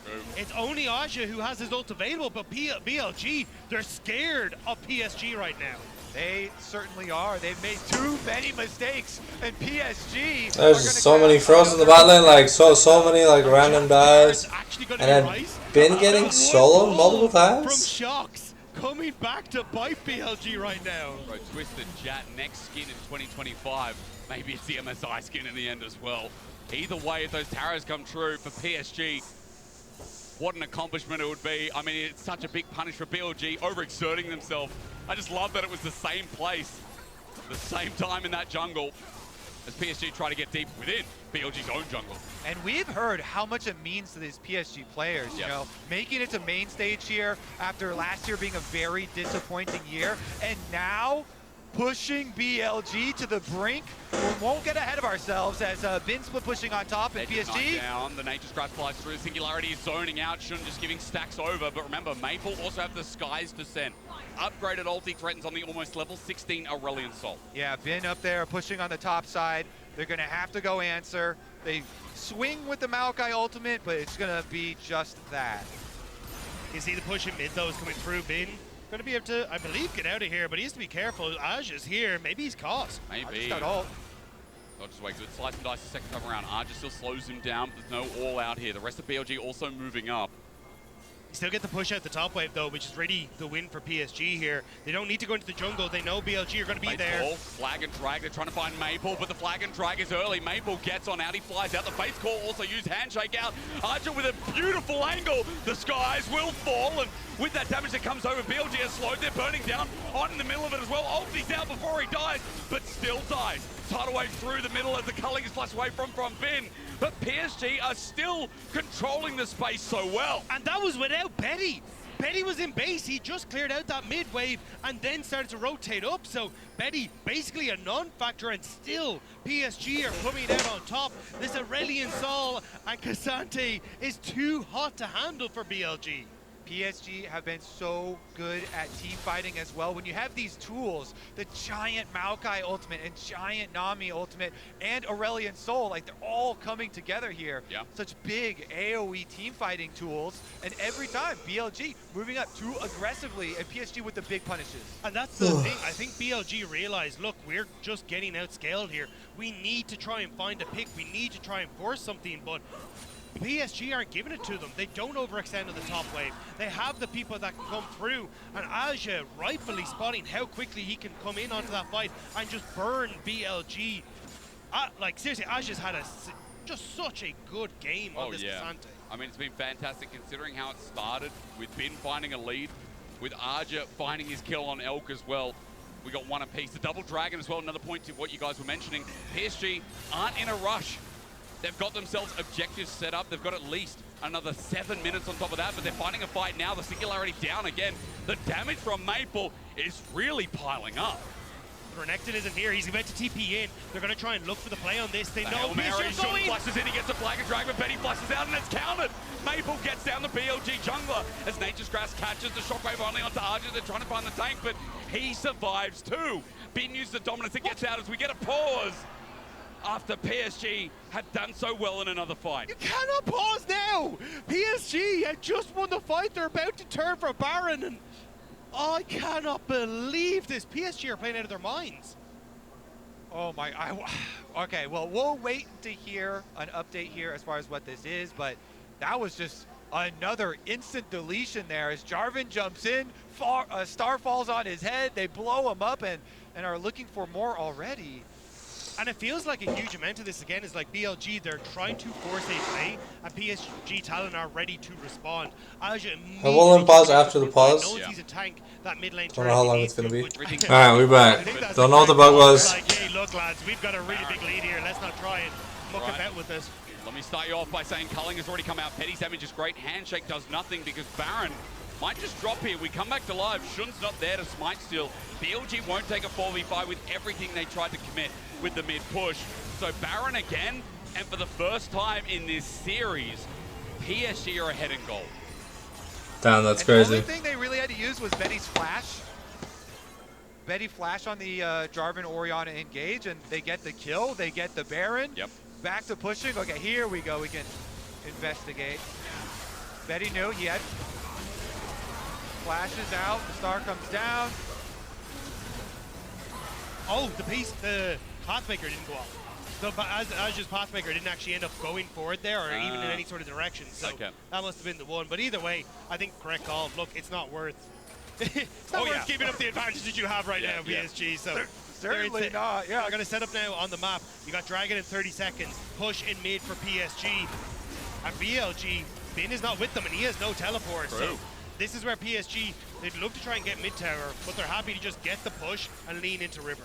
Getting more and more, as you said, looks like BLG won't be walking towards it because Bin doesn't have that summoner available.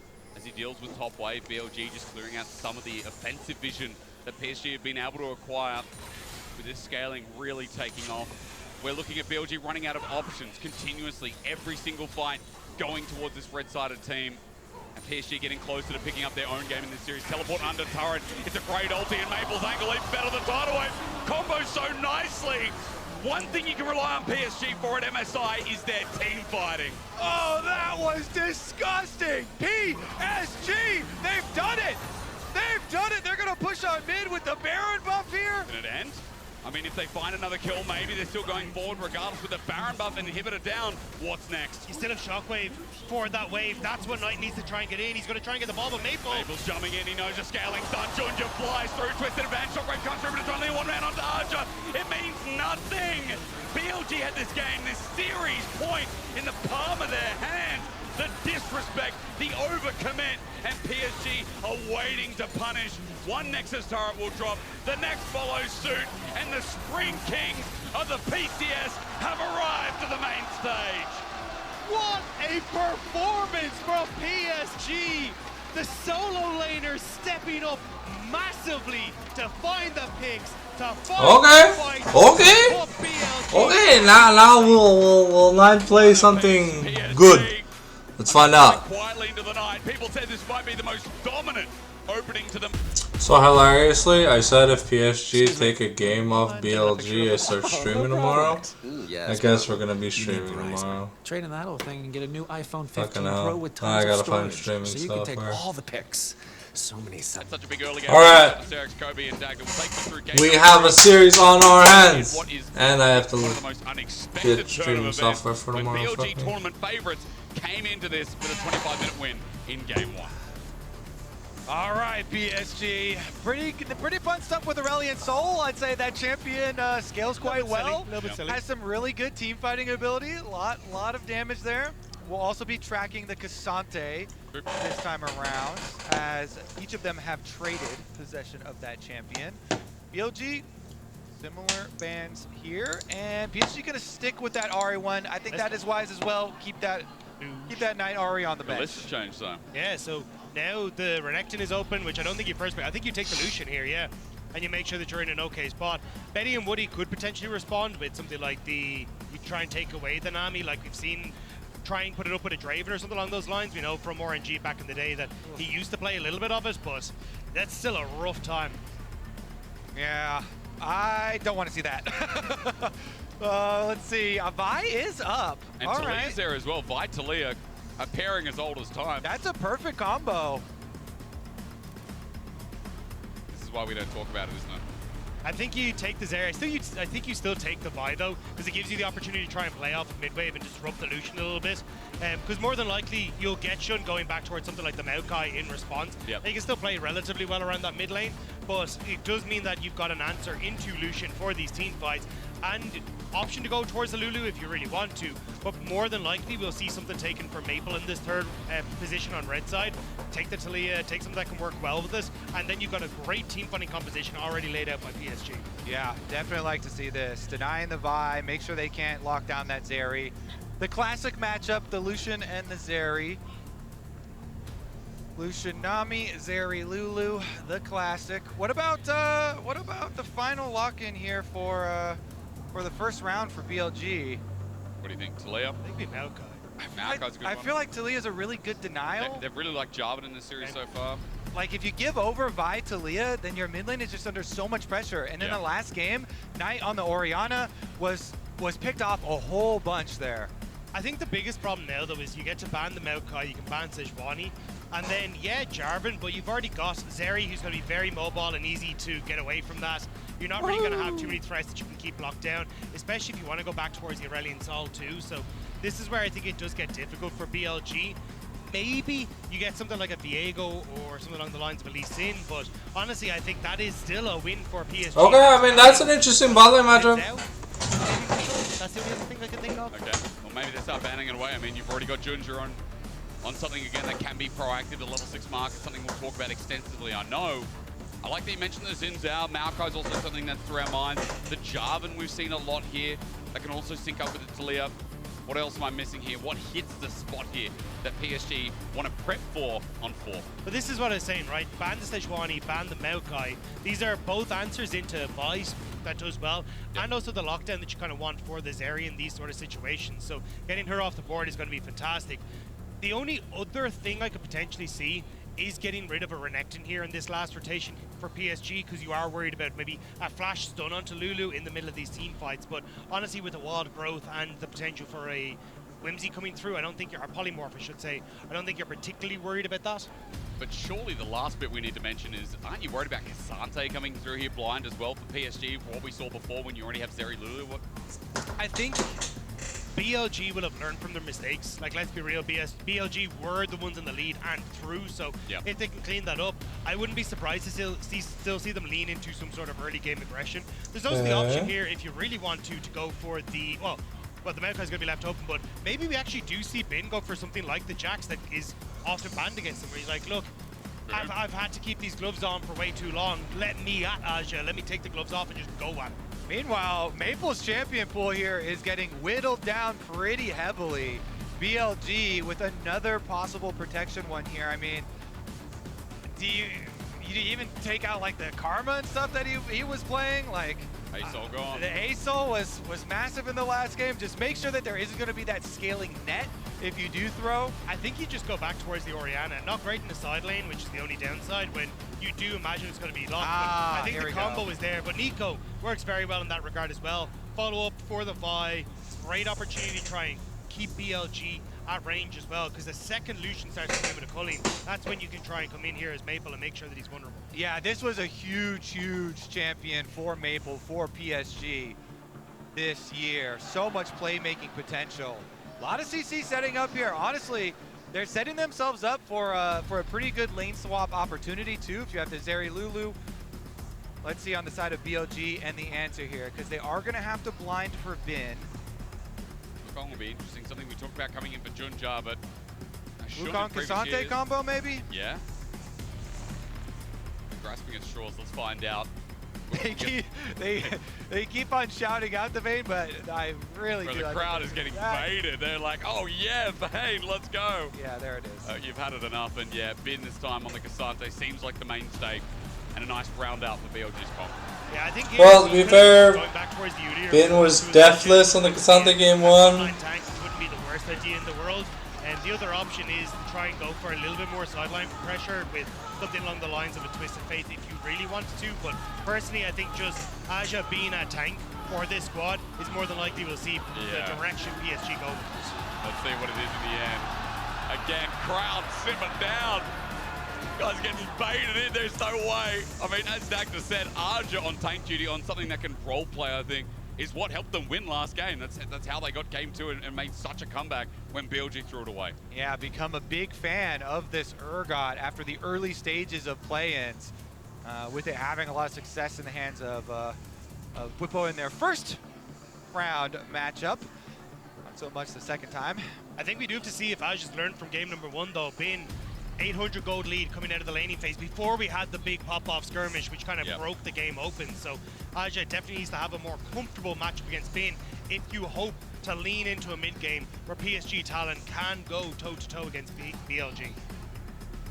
Well, scaling for them was what wanted in game I two. feel They've got a like very Elk's low- the question Lucian everyone wants to ask is can they get there again? way more nasty Let's be than real. anything that Everyone at home is PSG can saying, pull "Man, up. BLG had that, they threw it away." I'll be honest, I think this is heavily, just looking at the draft, like champion for champion, it's heavily favored for BLG. You got Ben on Cassante, you got Knight on Talia, and you have L and on Lucian Nami. Came in under the rug, slipped in, pulled the rug out. BLG like, what the hell just happened? Hey, even if this ends up being a 3-1, the fact that they dominantly took a game off BLG. Coming into this game, whether they're going to be able to recover. How can you? You need a rug. Where's the rug gone? PSG took it backstage. Maybe they burnt it, and now BLG are barefoot. Now what do you do?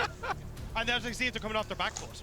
Oh. Because they want to see if they're going to be able to come into this game with a strong step forward, especially in the early game. And Elk got to spend a Betty. All right, Kobe. Okay. How you feeling? How you feeling? Well, I'm feeling comfortable because we're going back to one of the matchups that we have a lot of tape on. The Lucian Nami versus the Zeri Lulu. But Knight is coming down to poke around in these early level 1 trades as well. Maple's there to match. Just quick tidbit. Game 2, did you notice that everyone was quiet? The audience weren't really gyroing. And then Game 3, the whole BLG fans rile up again. They're like, well, we need to refuel our team. After that last game, they need to recover. They need to bounce back. PSG feel like they have a mental edge, as nothing's going to happen in the end. It looks like pretty standard lanes, actually. Good for Elkanon when you consider how their Lucian Nami's gone in the past and how we know Lucian Nami should go. This has definitely been the comfort for Elkanon, and they are very, very good at getting leads on this champion. We'll have to see if they're going to be able to do so. Again, I think you've got great opportunities in BLG to lend yourself off of Elk in mid-game into side lane pressure. I wouldn't be surprised if they did again, but nice job here by Aja, just getting that evade on top side and pushing Shun back. Yeah, Urgot on the level 1 with the power from the passive, the shotgun knees. Uses his time, gets the deep ward, plus delays jungle a bit. Very, very good top lane strategy there. Very repeatable for even everybody at home in solo Q2. If you do have a good level 1, go in. Always worth it to get that super deep ward so you can track the enemy jungler passing. Yeah, because you don't hit level 2 down towards bot. until you get the first minion on the second wave. Whereas mine gets weaker with time, which is And that comes down to the carpet again, Dagger. I'm just going to tell you that, man. Everything's related to the feet as the all-in comes through from Elkanon. Actually, a summoner burn here from Betty. Well, again, that heal was burnt from On. Good tidal wave, or rather ebb and flow, as On just takes the Glitterlands as a trade. Doesn't hit Elk on the back end. Betty and Woody now at half HP, but the same can be said from Elkanon. I was curious to see what the pathing here was going to be from Shun, because he got pushed out. Ooh, hang on. All in. Does it backfire? That's a question. Double tap, though. Elk finds a better trade. Betty's low. Elk is low. And you always want to do this a lot because you have a sustained advantage for the Nami here with the heals coming out. True. They already worked their way through the barrier shield on Betty, so they've got the summoner spell advantage. They have the sustained advantage, but not jungle advantage. Might not be right. The flash forward. Betty goes forward. Elk thinks about it, but here we go. The flash Q. Onto Elk. He flashes, matches. Now On's in trouble, though. The ebb and flow brings him back, and the flash is burned in the end. The shock of the E from Junja. Wukong. Can he do anything, though? I think the play's already done. And now you get the push in from PSG on the bottom side. They will get to reset faster, be able to come into the bottom side. So Junja doing some good work in the early game to get both summoners out of BLG's bot lane. Oh my God. Elk lucky to be alive. That is so critical because now you don't have to worry about extending that bottom lane stay and the sustain. You get the recall off too. Not only does Junjia trade flashes with Elk and force out the extra summoner, but he also allows Betty and Woody to get the crash, get their reset. Also just buying time where Shun won't be on this bottom side anymore. He's going to need to clear out this bottom side. He'll maybe try and go back onto the top side to get himself a scuttle crab, but he's going to reset, and there's no reason then for him to be on this bottom half of the map. So you actually buy space for Betty and Woody now to continue just fighting solo in that bot side without any jungle intervention from BLG. I think so far in this series, what we've been talking about mainly is just how good Junja is at reacting to the game state of BLG. Even in that game 1 that was a loss, Junja was fantastic. And I think Junja has been so impressive ever since he's come into the PCS. Yep. The fact that he's found his confidence that he just didn't have when he was on EDG to step up and be 3 times finals MVP in the PCS, step up for PSG talent alongside legendary mid laners like Maple and take over. it feels like Junja has finally found his stride consistently. Sometimes that hitbox of the lightning feels feels like a little bit of a Has debate. been critical for PSG. I sometimes can't tell if I'm getting trolled or not. Still 4.5 minutes into the game, and we're gonna have the Krug start up there for Junjia. Meanwhile, slight visit for Shun will be seen on that ward, so it doesn't affect Odge's lane at all as the fireworks continue bottom. They really do. Elk with some good sidestepping, and again, the trades are starting to build up. Remember, sustain that Toby talked about, but Woody's shielding is still something to think about too. Betty hits level 4. Elkin on back off a little bit here as the wave crashes in, and health bars go back up. It is going to be a biscuit diff for Elkin on, though. Elk having his still available means he'll be able to top himself up and move in towards another scrap. As you can see already, the refillable potion is completely gone on both sides of the equation. So this is now going to be a scrap that BLG are just waiting to take into their hands. Nice to see Betty and Woody stepping up. You can also see Maple thinking about walking down now that he's level 6. Yeah, he's halfway there already, so Elkin better be careful. Engages there, the heal is there, also the barrier. He gets polymorph for a bit as Elka's run low on mana. On has his heal in just a couple of moments, so we'll be able to pick that one up. Maple's got flash, he's level 6. The all-in's going to be there over the wall. It's a game-making play. He flashes He his misses. rain. Maple was so close, and Elk just has to emote on him. Yikes. Oh my goodness. I mean, the comms as well, you know, Knight is very clearly telling them, hey, could be the roam there. The positioning from Elk on the bottom side, and they just walk it off. Oh man, Maple. It's okay. But that is massive now for, hey, Dragon is up, Void Grubs are up, a potential roam onto this bottom side is up. There's so much that you can do now with BLG, knowing that both the Flash and the Ultimate have been burnt by me. I love that you mentioned that. The Flash is down as well. The playmaking tool that everyone knows about Nico. For Maple, a big commitment, but a big failure in the bottom side as well. Maybe could have changed the game, maybe could have continued changing the series. PSG still taking the Dragon though, Daka, as the push still came in and Betty and Woody had priority in this bottom lane. Yeah, should be the trade for the Void Grubs getting started up there by Shun, the Wukong. And the extra experience off Void Grubs going to be quite nice for getting the Wukong to level 6. Shun then look for his flash play. Flash plus level 6 is really your first like fun moment for Wukong here for jungle. You really get to have some influence, and unfortunately for Maple, he might be a target with having used his flash offensively on the bottom side. You know, it's either mid lane or bottom lane where Shun probably going to go use his flash ulti. Yeah, that to observers. I love the new HUD. The experience tracker is so important. We always talk about level 6s and who picks them up first, what champion, why is it important. Junja just hit 6. We saw that on the side of our screen. Elkin still without the 6 tools themselves as the waves crashing in. And look at where Shun is. He's gone in to steal away the Red Bull from the top side. So again, PSG, they're beating BLG to the punch here. Such a different look, but the wave ain't there. It's going to push out, and as it gets thinned out, now they're going to see if Elkin move up. Yeah, Elkin do have some summoner spells here too to outplay, and so wave about to crash. But low mana bars, what's going to do it? Looking for the level 6, heal comes through, Junja matches, and the flash comes through, the cease and desist. First blood for PSG. Junja on the back end looking for the next trade as plate's taken. Junja about to die, flashes on in, runs on in, on's out in the meantime, and Junja oversteps. Knight for the trade-off as Maple now rolls on in, but he's got no flash. Knight saves the day from the play, going any further. PSG needed to make that play work. Everything on the top side was being stolen by Shun apart from Krug, so if Junja didn't make that play happen, he would have been so far behind. But getting the kill, denying the wave, getting Knight's ultimate as well is huge for PSG. And again, all of the summoner spells off this Lucian Nami lane. The bot lane focus in both games early for PSG. Yeah. Right there with the flash, ultimate follows through, so Junjia is able to get that one. And then the repeat gets a little bit dicey, but they have Betty tank the shot. But then he moves from aggro. Yeah, Betty could only take one shot. Yeah. And so he had to get out of there after that one. They couldn't finish off the repeat there onto On. Then they rotate him on over to the mid lane here. Elk mid now for the time being, though. There's a lightning crash down there, flash on top of it. Gets taken out by Betty. We go back to that head-to-head record, and Betty starts styling again. Betty with the flashes. That's the electric Pikachu. Oh my Okay, goodness. that's static shiv advantage. Level 6 blows him up. This is supposed to be the best bot lane in the LPL, and Junja is helping Betty and Woody style on them right now. And with that, you just don't get control of the mid wave in the same manner you need to. You get to start to look for team fights. You get to look for dragons, for void grubs in a minute and a half. This is a massive win for PSG. PSG in their heads after the last game. It's a 1K gold lead in the early game. The dragon stacking begins with a Zeri Lulu.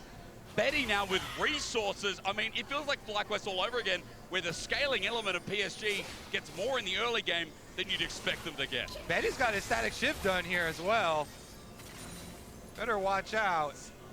Scuttle Crab picked up as well there for PSG. The confidence, though. Yeah. Summoner spell advantage immediately punished. Is there a world Now the bottom lane becomes so difficult. where You've got fully PSG completed static can shift win the advantage here. series? But you also just don't really win in a 3v3 skirmish, because you can see what Betty can do. Elk thinks he's got the advantage, but Tower. takes 2 tower shots. Then the ult from Betty comes through. He's like, it's game time. Flashes over the wave from On, which was perfectly timed. I'm not gonna lie, On's bubbles haven't been hitting the way they should be, which is giving this space now to PSG's bot lane. Yeah, hard to nail down with all the extra move speed there. And Betty makes him pay for it. He's got his barrier now as well for a possible barrier bait play. And Junjia's back bottom. Junjia with his ultimate ready. Here we go. All in, Pop Blossom comes down, but Shun's waiting in the wing. Cyclone comes out, that forces the flash from Maple. Ult and flash down again from Maple that BLG capitalize on. Ult down from Shun as the 43-second mark ticks on towards Dragon, though. True. Means you can reset and come back out. Maple not having his ult is actually pretty impactful, though. So Junja gonna see if he can look for the pick beforehand. TP to mid. Shun moving down to try and cover the play. One gets tagged on the way through as well. PSG have the wave pushing in, and it feels like Dragon could be a done deal. It's a good timer there. Dagger has been trying to get something in his solo lane. And as long as you're able to keep this pressure as PSG talent on the bot side, deny the reset from Elk, he can't match the first item buy that Betty already has picked up. So that's where you're seeing a ton of pressure on this bottom side to try and get an awkward back timer, even interrupt the back timer with the static shift there. Got him with the bounce. Elk gonna stick around now.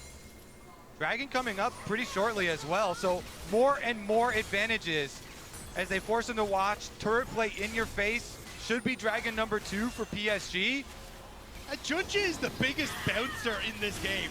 This man has just set himself up in this bot side river and gone, no, I will not take top camp. Yeah. I will not go and take my next turn. I will sit in this bottom side and make sure Betty and Woody get to play however they want. Elk has just got the reset now in that bot lane. He did get the static shiv, but the Dragon has already been taken. And like, there's a lot of questions online and both by the desk and even the casters about like, what was the best lane setup coming into this series? In standard lanes, no doubt, BLG have been thwarted through bot. The fact that Junja's adaptation was so big, you can see the trade-off is going to be this top side for Grubs, but it's just crazy again that PSG are setting themselves up for Dragon stacking, which is going to lead to a Cloud Soul, which is so OP for Azeri. Yeah, I mean, both games, they clearly came into this series with the plan. Yep. We must focus bot camp, try and keep down Elk and On, and this game is going so much better even than the last one. Especially when you think about having the Wukong, he just hasn't had that impact early game, and Junja's done a good job of taking that advantage and running with it. Now, he's going to turn out to Shun with Aja. For the counterplay as well, predicts where the Wukong clone goes. Shun now thwarted away again. There's a bit of turret plate damage though from Elkanon, thanks to them having 6 Grubs as they push it for the next. And this is why I wasn't a big fan of the Wukong when it got locked in draft. Culling. It feels like you just can't play around the lanes, but now On, That was dirty the Culling, business he end of a committed punch. forward as well. Cease and desist is up and it locks down this 80 carry flush away from the Aqua Prison, and fear beyond the death and the death of BLG in this game 3. Junjia Vi does it again. This champion is so good. The guaranteed engage right over the wall. The flash used. They get Elk again. 0-3 for Elk. And BLG have to be sweating. The fact that now you've got 2 kills and assist over to Betty. The objectives are going to be PSG's favor. Yes, the gold is slightly close, but this team fighting composition that PSG have is going to be massive. And you don't have a massive lead on Bin. You don't have a massive lead on mid lane. This is a big, big position for PSG to come into game 3 at. It might be caught out as well too. You can see the flip is buffered out, and Woody's down here with the slowing Glitterlands too. It's going to be Bin ghosting, but just still on the chase. Maybe he gets out and PSG leave him in peace, but still a summoner burnt while Herald is the trade for BLG top. Yep, they're going to get that objective. should be able to just push out mid there for PSG. Aji going to focus on finding Almost. Bin, but doesn't quite get there in time. Back away in the nick of time. What is happening, by the way? PSG are playing with so much confidence here. Yeah. Off of their victory, coming into this one with a very comfortable draft for themselves, having Betty back on this Zeri, the scaling champion here, with the Lulu to back him up, focusing bottom side so nicely. Junjia providing them all the cover that they need on the famous Vi. He just loves this bottom side. Dagna's point continues, all about the bot side jungle, whether it's enemy or not. On the note of Betty as well, dude, this guy is so great on scaling, even on anyone's legend. When he was in the LPL, he was great at team fighting. Jinx was his primary pick, and you could always rely on him for team fighting, like last game, and especially this game, as he stacks up to 3 items. BLG are trying to split the map right now. You can already look, push in mid. They had a ton of control on bot side for PSG. They want the tier 1, but BLG want to respond on top side. Maple needs to be very careful underneath this tower that he doesn't fall, but he's not giving an inch. He's just going to reset, make sure that there's nothing that BLG can get on the counter punch as PSG get the bot lane turns. All right. All of this hype off of the upsets, and yet BLG still should be able to finish up this outer tower here. Okay. To catch right back up. They also do have the 6 Void Grubs for split pushing to acquire a lot of the standing tower gold. They've got the Herald. See the lane economy snapshot there. Big wins for Betty on that bottom half of the map. And again, it feels like you can't really contest mid-wave in the same way you would traditionally see BLG do with this Lucian Nami comp because of how far ahead Betty is. And as you start to lean towards Dragon in 45 seconds, that's where you can start to shove in mid, start to lean down onto this bottom side. Although, as I say that, because you get to skip the boots here, Kirche Shard for Elk, he's kind of firing on all cylinders as well. But let's see, is that movement speed going to be punished? Betty just runs on in and ults. He's up, cease and desist on Elk again. Caught on out as he flashes over. Betty's feeling the series. Pop Blossom comes up as well, and Shun's ulti's negated. PSG are taking everything from the LPL favorites. In a split second, MSI 2024 is turned on its head. Where were you when the PCS rose up? They just run down BLG. As soon as you're on their screen, immediately they go after Elk again. That's 0-4. They're not even done. They're still looking nice. Trust trying to get as much damage as he can down, but the Dragon is spawned. PSG have the position. And this was supposed to be a 3-0. This was supposed to be BLG sweeping the PCS, but that's not what's happening. Getting Betty back on this team, pairing up with Maple on the international stage here, and allowing Junjia to get the Vi. Junjia Vi was such an amazing tool for them. I mean, they have a finals MVP. And Betty's got the confidence because he already has the lead on Zeri, and he's got Vi right behind him, so he knows. The finals MVP. They have a really damn good mid laner. And they have an above average AD carry. And I mean, Woody's not a bad support. It's BLG playing to where they're not supposed to be. It's BLG trying to force plays into this bottom side, but you just do not belong in that area. But there's a Riptail. Good skip BLG, though. Gets the look at charge. Aja. You mentioned Archer on the side here. No flash available, but fear beyond death. PSG are running on low mana bars here. Cullen comes out and tags them. BLG, we come back to reality, and suddenly this double mid push turns the play back on its head, and it's still dead even gold here. Remember, PSG got the sole point from that pick in jungle, but now mid is wide open. All right, Dragon Soul points just under 4 minutes away here for PSG. Okay, so that's what they play for. That's got to be the goal. Should be okay with just having to retake vision control of your side of the jungle. There's just that one control ward to clean out. Junjia can just clear his Krugs away, no problem. I want to see PSG get some of these standing towers though, because that's kind of the big thing at the moment. Yes, you have Betty very far ahead, but you need to try and play off and get that push in mid. Aja's pushed out bot, but not grouping on mid wave means that you're still going to have these places of defense here for BLG. You want to give up next Dragon? Yeah, cool. You can get a tier 1. BLG are going to be fine with that. The PLG can also just play off of this mid lane turret to constantly defend the mid push, even shove out further than you really expect because 2 towers are gone for PSG Talon and can get in a good position for the Dragon contest. PSG need to use these next 2 minutes really well to crack open these standing structures from BLG. Looking at items now. 2 here for the Zeri. Betty is cracking up to the 3rd. I think the biggest thing is we've almost got 2 items for Maple as well. Need to pause. Elk jumps forward. Nobody going to find anything just yet, but I am definitely looking at Knight like you're talking about. The double needlessly large rod, the death cap pretty close here for BLG. Knight on the Talia could be a big difference maker. Waiting. Patient are the PCS. Elk steps up. Good poke onto Betty. Knight doing the same. Culling brings it off at Maple. Flash finds out. Tanglebart flash out of in response. Shun gets an engagement. Maple's down. Archer TP's in as well. PSG have the disengage. BLG have found a pick, and no one dies on their side. Maple tries to make the play, but just falls that little bit short as Elk is able to cleanse and flash away. They get the pick back, but now BLG, they want more! They're not expecting it. Betty. Shove away. Betty is lucky to be alive too. Woody gets poked on out. And just we're hyping up the PCS, there's starting to be this pick potential that we're going to worry for BLG. Yeah, Ankle prison onto Junja. Seismic shove there. You cannot sleep for a moment. And Chengdu has woken up. BLG do such a good job. Off of the pick towards mid lane, they invade jungle. They keep looking for the picks in transition and squeeze out even more off of their play. Finding the bubble into the shove back, plus they're going to get outer tower. And now the perfect time for the reset as well, because as you shove in these waves, you pick up a second eye, the rapid fire cannon for Elk, the death cap for Nice, and you get to shove out the waves from your own turret. PSG have to fight from their own side of the map, but they might try and find the pick onto Bin beforehand. Let's see if they find him though. He just shuffles his way out, but I want to mention to you guys that we've got Maple with no flash in that last play as well. We'll look at the replay here because that's something we have to look towards in the next Dragon.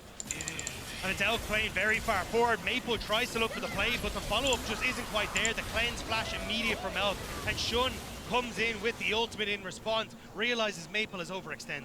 Yeah, the counter from On's Nami ult plus the Shun Wukong ult there, immediately taking him down in the counter. That ward you see also far up in mid lane, doing some work there for BLG.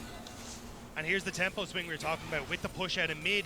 Now PSG are the ones on the back foot. Bane's going to get to push out this bot wave. We'll have great flank opportunities onto PSG, who are just coming into the spot side completely dark. They're going to try and respond by playing off this mid wave. All right, eyes on Betty. Betty with double summoner spells here. Yep. Plus the Lulu to back him up. Shun is frontlining for the time being. Seismic shove away. Arja gets caught on up with the pebbles in the way. Junja flashes, but it's on the clone. Maple can't get in. He's ulted. Nothing. No flash on the Nico Hurts as a seismic shove. It's gorgeous. PSG, it's only one mistake. But BLG there waiting. As Betty gets in the back line, the wild growth might bring the fight back. But Shun, double cyclone. It's enough. The golden left hand is still ready and willing. Woody is the remnant of this hope from the PCS.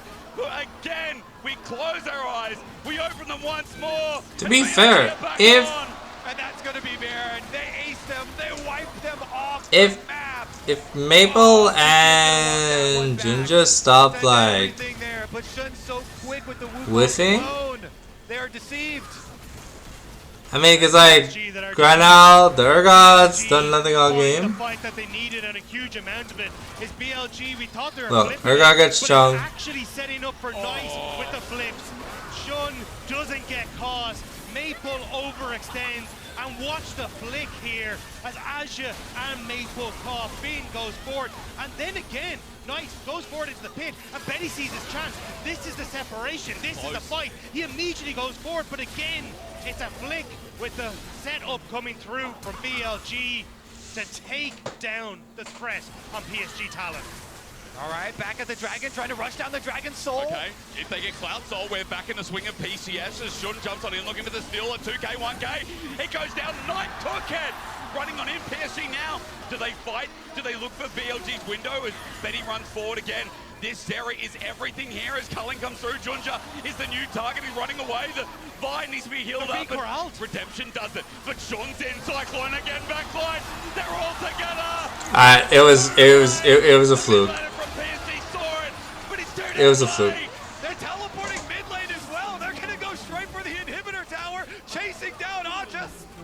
I called them resilient. I called the PCS a surprise, but BLG, you can never doubt them. The aggression continues. Ben runs forward. ends his life. The ace. Okay, so you cannot let Bin get Cassante. Smack PCS in the face. BLG. Aji needs to be on a character that does something because Zergot is beyond useless. They completely blow Not only is it a good matchup for Cassante, apparently. as the base is taken. Well, it's a good matchup for Bin. Resilience in the early game, but it's thrown back at them. The Nexus is still there. It's still Alright, we go to game 4. We go to game 4, boys. And now on match point. Holy shit. Where I am so you tired. have Junjia use his flash, But, yeah. on the Wukong The Nico, dog shit. and then Maple only The, gets the solo Nico ultimate. Ergot, dog. Known of MSI. Alright. At least sure I didn't. We're back for what may be the last Again, game one clutch team fight, this series. which again wasn't expected with how the early game started. Hysterics, Kobe, Dagda. We're going to roll you through in pick ban for game number 4. BLG are on match point, but it sure doesn't feel like it. With They the need one Ozzy on in. comfort because Got a side Zergot block. is trash. PSG now on the blue here for the first. Oh? Very different draft coming in though. Ari taken off the board, Lucian still gone, Varus banned. So we're still getting the likes of that Renekton coming through, the Azir, the Aurelion Sol. A lot of these are still open, but huge party on that bottom lane with Lucian, Varus, Kalista, Senna. Is it a Xayah Rakan angle for one of these teams? Where are you going to go from here? Man, Knights to Leo was definitely a problem in the last Yeah. one, and Maple towards the end had a bunch of whiffs on the Nico, so I like this priority. Snatch that away from BLG and get Maple back on something he likes. But you can snatch away the Vi here for Shun, and I really liked Junja on the Vi in that last game. Getting ahead of the play because Shun needed to hit that level 6 Yeah. and just having a great time. So you can see there BLG immediately going to try and take that one away. And then is it a, hey, we want to go for Zeri. We want to go for the Zeri Lulu. We want to go for a Jinx. We want to go for what in this bottom lane for Elkanon? Because it feels like that's the priority with how this has been drafted so far. Yeah, we're getting pretty deep into the 80 carry bands here. Yeah. If they pull out the Jinx, That'd be something, right? all right, let's go through the whole roster here. Yeah. I mean, again, Dagda, nice mention here. Give us the Rakan. Come on, give me On's Rakan. Do you take it here? Do you need to take it as Woody? I think you might have to. Like, he's so good on the Rakan. We already highlighted it's his most played over his career. A 70+% win rate on that champion. He is absolutely obscene on this pick. And when you've already got the Xayah on that side, I wouldn't want to be betting Woody. But you could go for Zeri Lulu. Say, look, we're happy to take the Lulu into the Rakan. Here's a counter matchup. And maybe that's the way forward you want to go as PSG. They prioritized the tank here for Junjia. Sejuani answer into the Vi first. Renekton next? Or too early? I think you need to take an 80 carry. You end up losing way too much because if you take this, I'd ban Zeri, I'd ban anything that can even be remotely put into that bottom side of the map. And then you're just like, cool, what are you going to go for? Like, Okay. I think this might have been a bit of a mistake here for PSG. Aja Cassante, though. Aja Cassante was the hero for them It was. in their victory, their upset win. I think it's a no-brainer. You're definitely going to be able to get on the Rakan here for the duo with Xayah. That will be huge for BLG. They've got massive engage now for the team fight. It's not just the Vi. You have the dive partner for Vi with the Rakan here. Already looking extremely, extremely dangerous. And then you can also double protection ban it, take out that Nautilus. Oh wow, I actually just thought they'd go straight for the 80 carry, try and, you know, cut the Achilles heel here for PSG talent, but I don't know what you want to try and get into this bottom side. Like, it feels like you need to kind of opt into the scaling orientated picks. Unless there's like a Caitlyn Lux that you randomly want to bring out here as betting Woody. I'm thinking of the Kai'Sa immediately, but that's one other reason why you're banning away this Nautilus. Okay. Because Kai'Sa, it did get some buffs as well, and it's... Zeri gone. So, again, I like that you're both kind of partnering up on the same atmosphere here. I want to say as well, Jinx Lulu is what we're looking at left. Like, Dagda's face shriveled up a little bit. I'm not sure if he likes that one.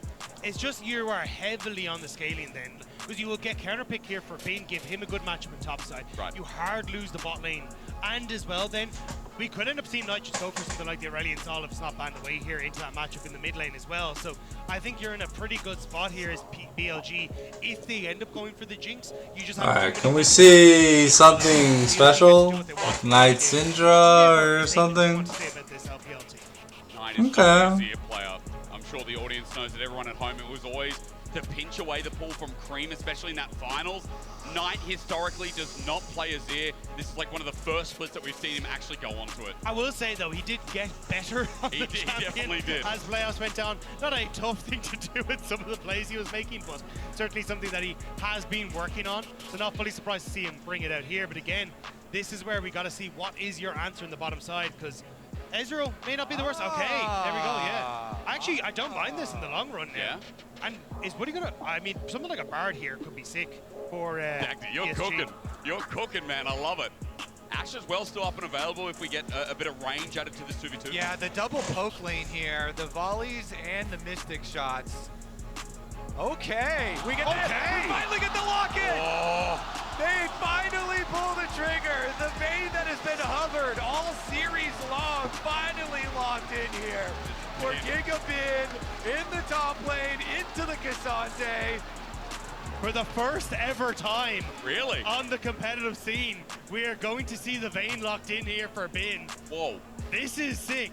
So the last international tournament, we got the Rumble for the first time. Now we get the Vayne. Let's hope it's not like Bin's Rumble, though. Let's be I'm real. excited. That is Because, true. you know, Ben, We're gonna see a lane swap. again, I hope like not. the meta we Please, talked about at please the don't start, lane swap. he plays weak side a lot of the time. But as Dagda brought up, the meta's changed coming into MSI. There's a lot more opportunities. I think we've seen some great moments from Ben in this series, but we've also seen some estranged ones as well that has hurt his reputation. Now on the Vayne, we know this is going to be a lane to play for. We know there's going to be a priority lane, but Ben to scale through as well. And I think this is where, if you were in a position where you can try and play through side lanes with this Vayne, you're going to be in a fairly decent spot here as BLG, especially with On going to have a ton of control with this Rakan being able to move around the map, link up with Shun, on this buy, find these picks. But if you start to fall behind, like we have seen in this last game, that's where it starts to get dangerous for BLG. Yeah. Well, Keen got to have his fun on the Vayne. He did. Now it's Ben's turn to get What to has have his this fun. opened? What has he done? It's crazy. Again, BLG on match point. If you're just tuning in now, I feel sorry for you. Shock said at the start of the day, feel sorry for anyone who hasn't experienced MSI. I'm now feeling sorry for the audience that missed out on the barn burner that was the opening of this series. Game 1 dominance. Game 2, BLG throw, but PSG there to catch it. And with a solid hand, they grip. Game number 3, the early game from PSG was so strong, and it was one team fight gone awry from Junja, from Maple, and the rest of the crew that put them in position. The audience here in Chengdu, as you can hear, are starting to flare up because BLG need their support to get it over the line. Betty brings out his Ezreal here on the world stage. PSG already surprising people by getting to this point, getting a upset victory over BLG, and then pushing them so heavily in the previous game to the point that a mid-game team fight just brings a very quick conclusion to it. But still, they have looked so much better than a lot of people thought they were going to do. And now we're getting a lot of these wards here looking for the swap, and it looks like is that going to see them? No, it didn't see them. I think the question now is, what does On do? Is it On just resets, goes top, and actually starts to farm with Bin to make sure he's okay? But they're very late. Bin doesn't spot this, and now Woody and Betty are in behind him. He can't get back to his turret. Good try, rush ward, you're right. And as he walks on out, it could be too late. Are they going to pop around the corner? Yes, Woody and Betty are there, as you said. The lane going to be completely zoned out, and with the poke and the range that Kobe talked about, Bin's now going to think of an option. Both junglers here, starting on the bottom side though. So you see Bin here looking around, trying to get some extra information and walk up towards mid lane here. But this is not going to be a successful gank. They've got wards for Maple, no problem. Might just queue through, help out with the wave, poke Maple, but Maple just zones back and he's already done the damage to the wave. Yeah, there's little that Bin can do here. He kind of needs to just move down to bot side, look to group up with his team and try and find something. Looks like the wave 2 crash, trying to go for an early dive potentially in Azure here. But I have to say, such a big deal with the junglers there and starting bottom side for Junjia. If we can see the mini-map, I'm pretty sure he stole away so much and shouldn't just doing well, I just got to get out of there. He's just sticking around. He's trying to soak it. All right. How long can he last? Rinse and repeat this one. Bin now zones him off. 4 members here. How clean will the dive? Kobe asks the question, shall we receive? He buys time, pushes back, and the damage ain't there. On takes 2 turret shots, almost dies. They're going to rinse and repeat, and now as Shun gets healed on up, he tanks the turret, and First Blood goes over to Bin for the response, but Woody's roam mid.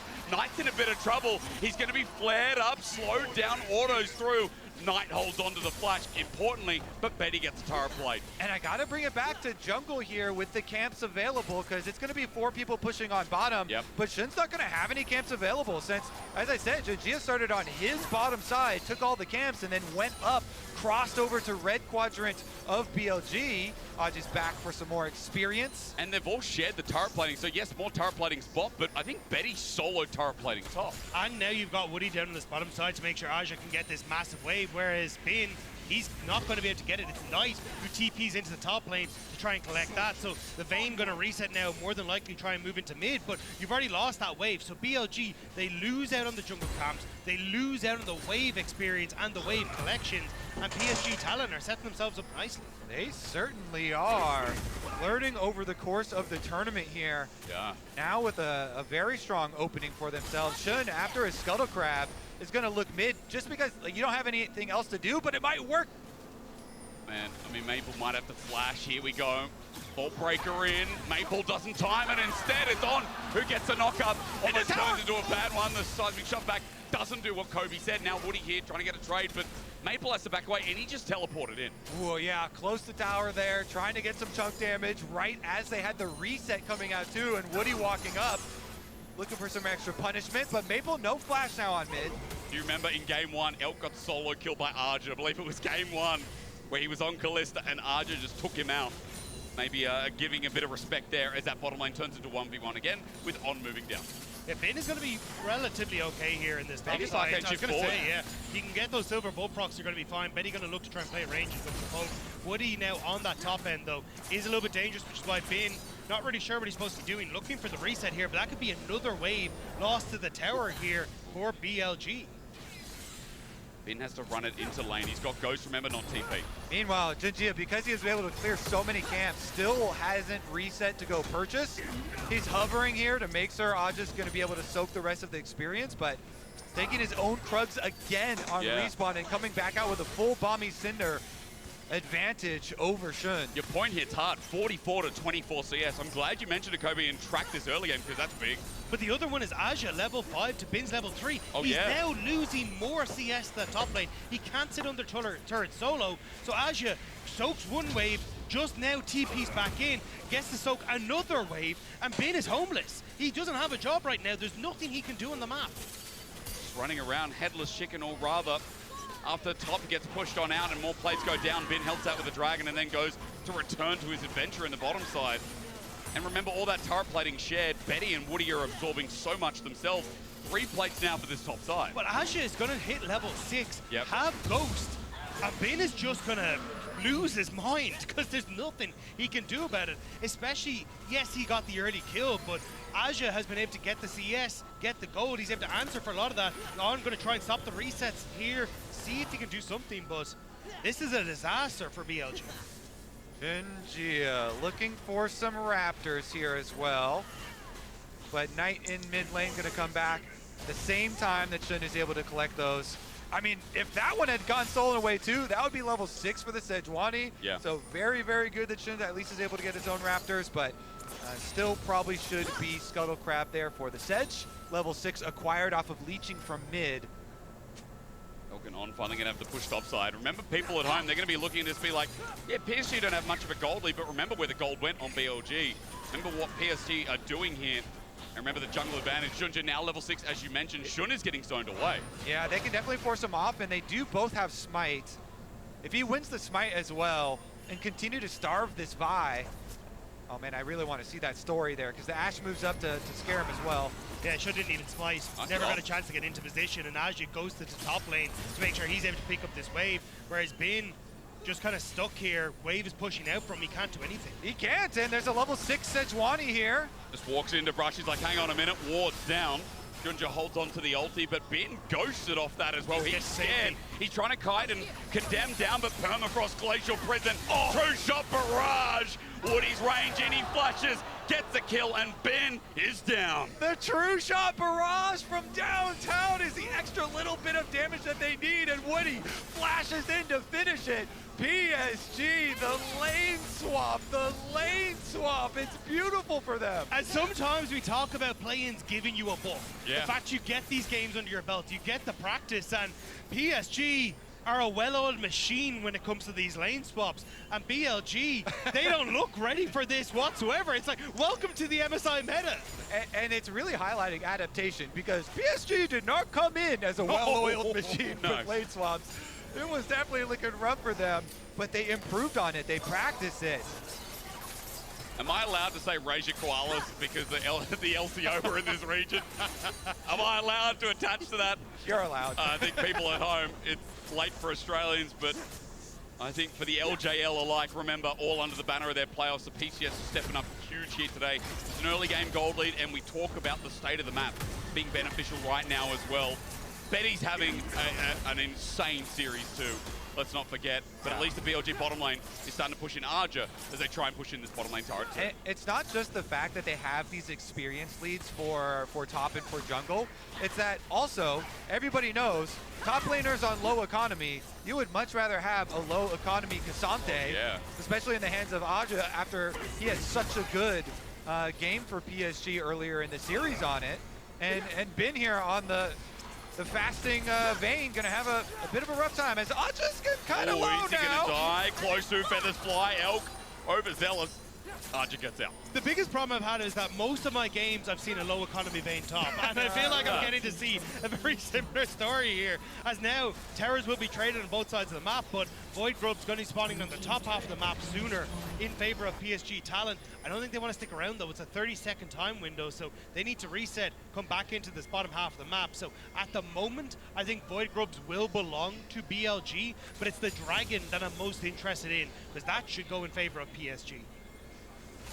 Rebels making the roam up. You can see pings are going down because Ben is on the wave. They know he's in the brush. He's hit level 6 at least, but Ben is still getting targeted by PSG. So PSG are actually going to open mid with Betty and Woody so that then they can contest on towards Void Grubs as they come up. They'd love to be able to get the 6, especially when you're looking for this much pressure on the push. So at the moment, pushing back on, getting Elk out of the way so they can contest on the mid wave. Yeah, exactly. I think PSG here, with Betty getting his Essence Reaver completed, should be able to have mid push and should be able to have access to 6 grubs if Maple doesn't get caught. Well, cease and desist starts it off. Ben goes into the final hour, and now it's night hunting time as the Enchanted Crystal Arrow doesn't connect. But BLG back away. They don't want to overstep this one with everyone from PSG MIA. All right. I mean, 6 Void Grubs when you're the team that has the level advantage on the top laners and you're the team that has the mobility of a Talia here towards the later stages, that could do a lot for some split push power. Plus Essence Flux for Betty as well. Very good split pushing mechanic, not only turret pushing mechanic here in the mid game. Also, health chipping mechanic is on. Yep. Nicely demonstrated for us, but I do think as well, the fact that you end up using Shun's ultimate on the top half of the map means that PSG know that that ultimate's down for both objectives now. They push in mid, they get the Void Grubs. They push in mid, they get position on Dragon, and Shun just doesn't really have anything available, neither does Ben. And with Aja actually being in a position to push here, it's very tough for BLG to commit to anything right now. PSG in a very good position here. But remember, we have had 2 games already instantly end for BLG once they get an ace onto PSG.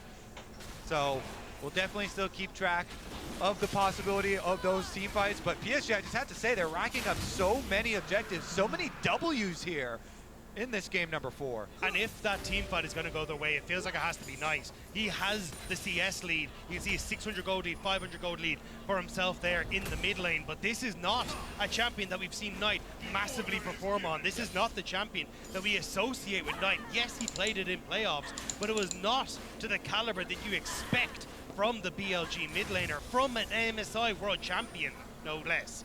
And now he'll have to step up for BLG outside of his country. The crazy thing is, though, you and I were talking about this on the car on the way here, where, you know, recently Knight hasn't been that international disappointment. We talked about that previously, where he'd come to these internationals quite recently, and step down. Let's pause for a second because On need to find out how he gets out of this one. Junja's not going to follow, but Knight has recently done it with MSI, as we talked about. And I think that's where we got to see in 2020 during the mid-season cup that Knight actually got a little bit of success in an international sense playing against the LCK, but that was an at-home tournament. That wasn't international on the main stage. It's only kind of coming into last year. He's got to shrug that mantle off now. No, On needs to shrug these off. Back was cancelled. He's interrupted. Junja looks for the permafrost, the arrow, the ulti as well. He flashes out, but that's 2 ultis confirmed. Now that PSG have used them, coming down the bot side, there's no counterplay yet. Yeah, Knight comes down to try and defend On there. On, it costs him both his summoner spells though. Having no flash on the Rakan for what you want for the engage is going to be really, really painful because Betty has control of mid lane. Betty on this Ezreal pick. He just pressed E into a Vi. I mean, that shows you everything, doesn't it? Meanwhile, Knight down here, one of the 2 defending MSI champions Shifting from JDG there. last year. Flashes, so another summoner gained here by PSG. Yeah, Knight and 369 returning to the tournament this year. He's going to have to do a lot of work, though, like you guys are saying, in this game. And now he doesn't have his flash either. No flash on him, no flash on The tools here that BLG have to get that really big team fight are slowly getting whittled away. And with Rift Herald now available on the map, this is where PSG talent can look to try and utilize the fact they have control over mid. Elk. Quickness. Oh, stops it, interrupts, and with the knock-up as well from the grand entrance, Maple's got nowhere to go. Knight comes in and giving gold to the hero of BLG. Okay. That was a beautiful ult by the Rakan. Yeah, because if you don't try to dash to you, this is not Bin's side of the map, though. Let's find out how well he does. The flip does connect in the end. Arja's still going to be taken down slowly, but not surely as Shun moves up. So they got the Ashe in the way. Woody coming up to protect his top laner. They know the PSG are here. On doesn't have his ultimate available. Nor does he have the flash available. He burned it before, remember. Permafrost is there. Woody behind. The arrow off of cooldown as Dagda talked about before, and because of that, BLG won't walk towards the Herald. Another objective for PSG. Yeah, Knight was bottom side. He finished pushing that wave, went for his recall, got his purchase off, mask picked up. They don't want to take anything too crazy at the moment, so PSG finish up their Rift Herald. Knight really is Chovy, isn't he? I mean, he's got the Nashes picked up, he's got the Leandries on the way. I mean, he is their hope right now. Level 12 on the Azir, by far the highest level since Bin got so starved out, the other solo laner. And I like what On is doing, just play towards that strength, see if he can keep Knight in a position where he can carry. Elk is happy to just wave clear all day against Betty in the mid lane, although taking a few pop shots from Betty. But now Rift Herald on the bottom side, PSG using their advantages around Maple well. And it's just going to be that trade. Bottom side for PSG, for top side over there for BLG. Of course, if you have the Rift Herald, you usually get a way harder push. TP from Nice, just into this bottom side to try and defend this. A lot of members of PSG, though, Shun hiding to see if PSG overextend. Knight flashes though, it's Maple rather, but Knight's now fully committed. Permafrost one and flashing for it, Junja under the turret, but not enough damage, they all come in. Junja about to die though, Shun gets the trade. Now Vault Breaker's out of here, but the rest of BLG, Kobe, what's happening? Elk and On are on the way. They were thinking about making it a long play there, but nobody's gonna chase. Elk got chunked too low under the tower, so he can't afford to chase them down. The Zyrakan gonna have to be content to go right back. It was this 16 minutes into the game. We're diving tier 2s. This is a very broken game, but On wants to break it more, and potentially Maple's back, but Maple gets out of there. It's because you come into this series, and very few people were expecting this series to be this tense and this close. People have been lulled because of the 3-0s that have been happening, and because BLG are so heavily favored, but PSG pushed them to the brink. There we go. Saw the beginning of it as Knight went for the play, and Junjia's like, I'm not going to let you get away with that. He flashed in to get the permafrost stun so they could get the kill onto him, and the shutdown does go over. And it's greedy from Knight. You have no flash to get back out. That needed to connect. You knew the PSG were there and on the way. PSG get the kill back. It is a 1-for-1, but still the damage done to the bot side turret. Now the Dragon taken and On going to be forced back here by Woody. I wouldn't be surprised to see immediately Maple connect his bot wave and another attack onto the tier 2 come through from PSG. And BLG with their gold lead. Okay. Well, as all the kings are coming out, Jinjia. Are we gonna get our first silver scrapes of MSI? Available, but it's a full collapse. Archer's position is great, but the feathers fly out, but Elk's still targeted. And look at this Cassandre, but he commits, he goes for it, and Sean is saving Private Elk. PSG committed hard for that. Their top laner dead. The play stymies a little bit more as Junja looks for the final kill onto Elk. He continues chasing. I think that's going to be it, as they can't chase into the darkness too quickly. Jinjia's still sniffing around though. Number No one's way. going down. Oh my God! They got him! Captain Junja, meanwhile, finds a pick where none existed, but the turnaround as Sean held onto the ulti. Knight comes in, gets a kill. Woody exemplified there with the trade. Oh, Betty's messing around with a Vi as well. EP being burned. This is getting chaotic real fast. We're going into the trenches as BLG have to get away. Archer running forward, gets the slow Maple with the seismic shove on dodges. Great little quickness, or rather, shielding done to get out of the way. But it's the one-for-one trade in terms of the kills, and when you look at the bottom side, Bin is getting the time to farm. That's the big thing that BLG are trying to play for. True. Bin is now equal, if not ahead, on the experience over Aja, and he's going to get to keep going. Exactly. The experience difference that we talked about really early in the game is just getting outweighed by the gold advantages now on the solo laners of BLG. What a chat, by the way. Junja, I give full respect to for this play. He hits the ward perfectly in the tri-brush, and then hits Elf perfectly over the wall. But then Woody as well on the Ashe equally gets caught as the ultimate from Shun locks him in place. And that money, again, it went on to one of these solo laners of BLG. The solo laners, with each of them having a 1.2k gold lead for themselves, really putting themselves into positions to carry. As we start to open up back up out on the map though, PSG arrive first. They're going to shove in top wave.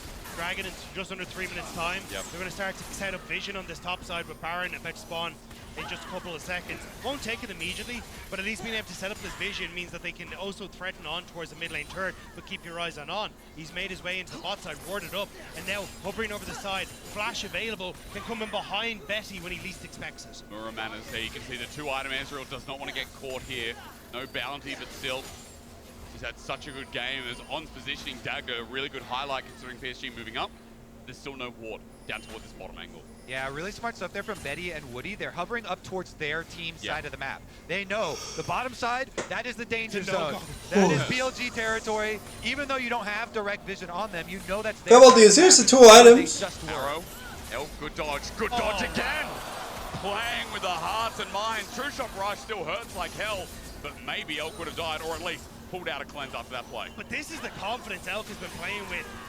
Trusts his own beast, doesn't burn the ultimate, especially as you're starting to put more and more pressure here from PSG on this mid lane turret. And now BLG, regrouped as 5. Knight hovering off the side. PSG done a vision. Full engage there. Shun doesn't pull the trigger yet. Remember, Bin is now here as well. That 5v5 plays through mid around the potential Baron. Minute 30 till the Dragon with a poke from Knight makes us look another way. Junja takes a bit. We disengage. The Gleaming Quill slowly but surely heating up Elk as well, alongside, I think it was the refillable pot that he still has, but now on. Oh, commit quickness there. He just flashes mid-point range as the feathers fly on out.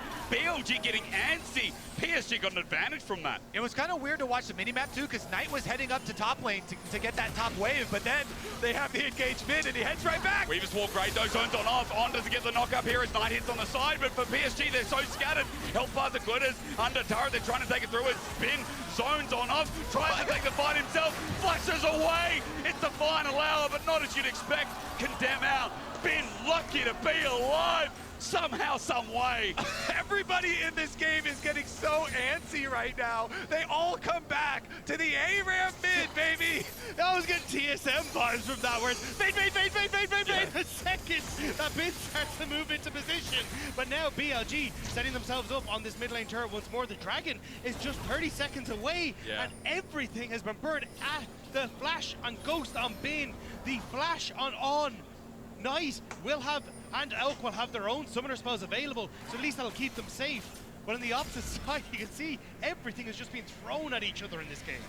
It's definitely a fun one. Full vision invested from BLG up here towards the Baron side of the map, rather than the Dragon side though. So PSG, that means they're still gonna have a pretty good setup. Nice, got insane damage. 2 items here with everything up and available. Dagger tells me that On's ulti is coming up soon. All right, trying to get their way into the river here to set it up. Double control wards drop, but PSG move in, clearing both of them out. Gonna force the face check. And again, because they invested so much towards the Baron side of the map, I feel like they're just gonna give. Especially when Bin doesn't have Wait, a follow-up. arrow shun's out of the way. Great Vault Breaker out. Elk still gets poked here by the Ezreal as Betty's damage can't be understated, but they're in Dragon River. Maple can get so much value as soon as this ultimate's up because Bin can't really get into this fight. So are they going to play Baron? Split, BLG are going to go for the Baron and call PSG's bluff. Exactly, that's why they put those wards down. Now they're gonna rush it. That arrow being down is huge. True Shot Barrage can help out for the poke as well. It's not going down as quickly as you'd think. The True Shot Barrage flying through hurts Elk. There's the front to back starting off. The Zon has the quickness to get out there. The Baron is on PSG's side. The poke reigns supreme. And now PSG have a leashed Baron in front of them. They're hitting down, looking for the fight. Betty goes forward, but Baron at 2K going down. Bin's angle, shot. Whoa! He can't steal it. PSG being given a lifeline. Bin goes into the final hour. Junja gets hit. Knight ulti hits 1. It's 20. He may have saved the game, but he's poked out 2. The range insane. Betty still winning the fight. Arcade shift. Insane. Betty. God damn.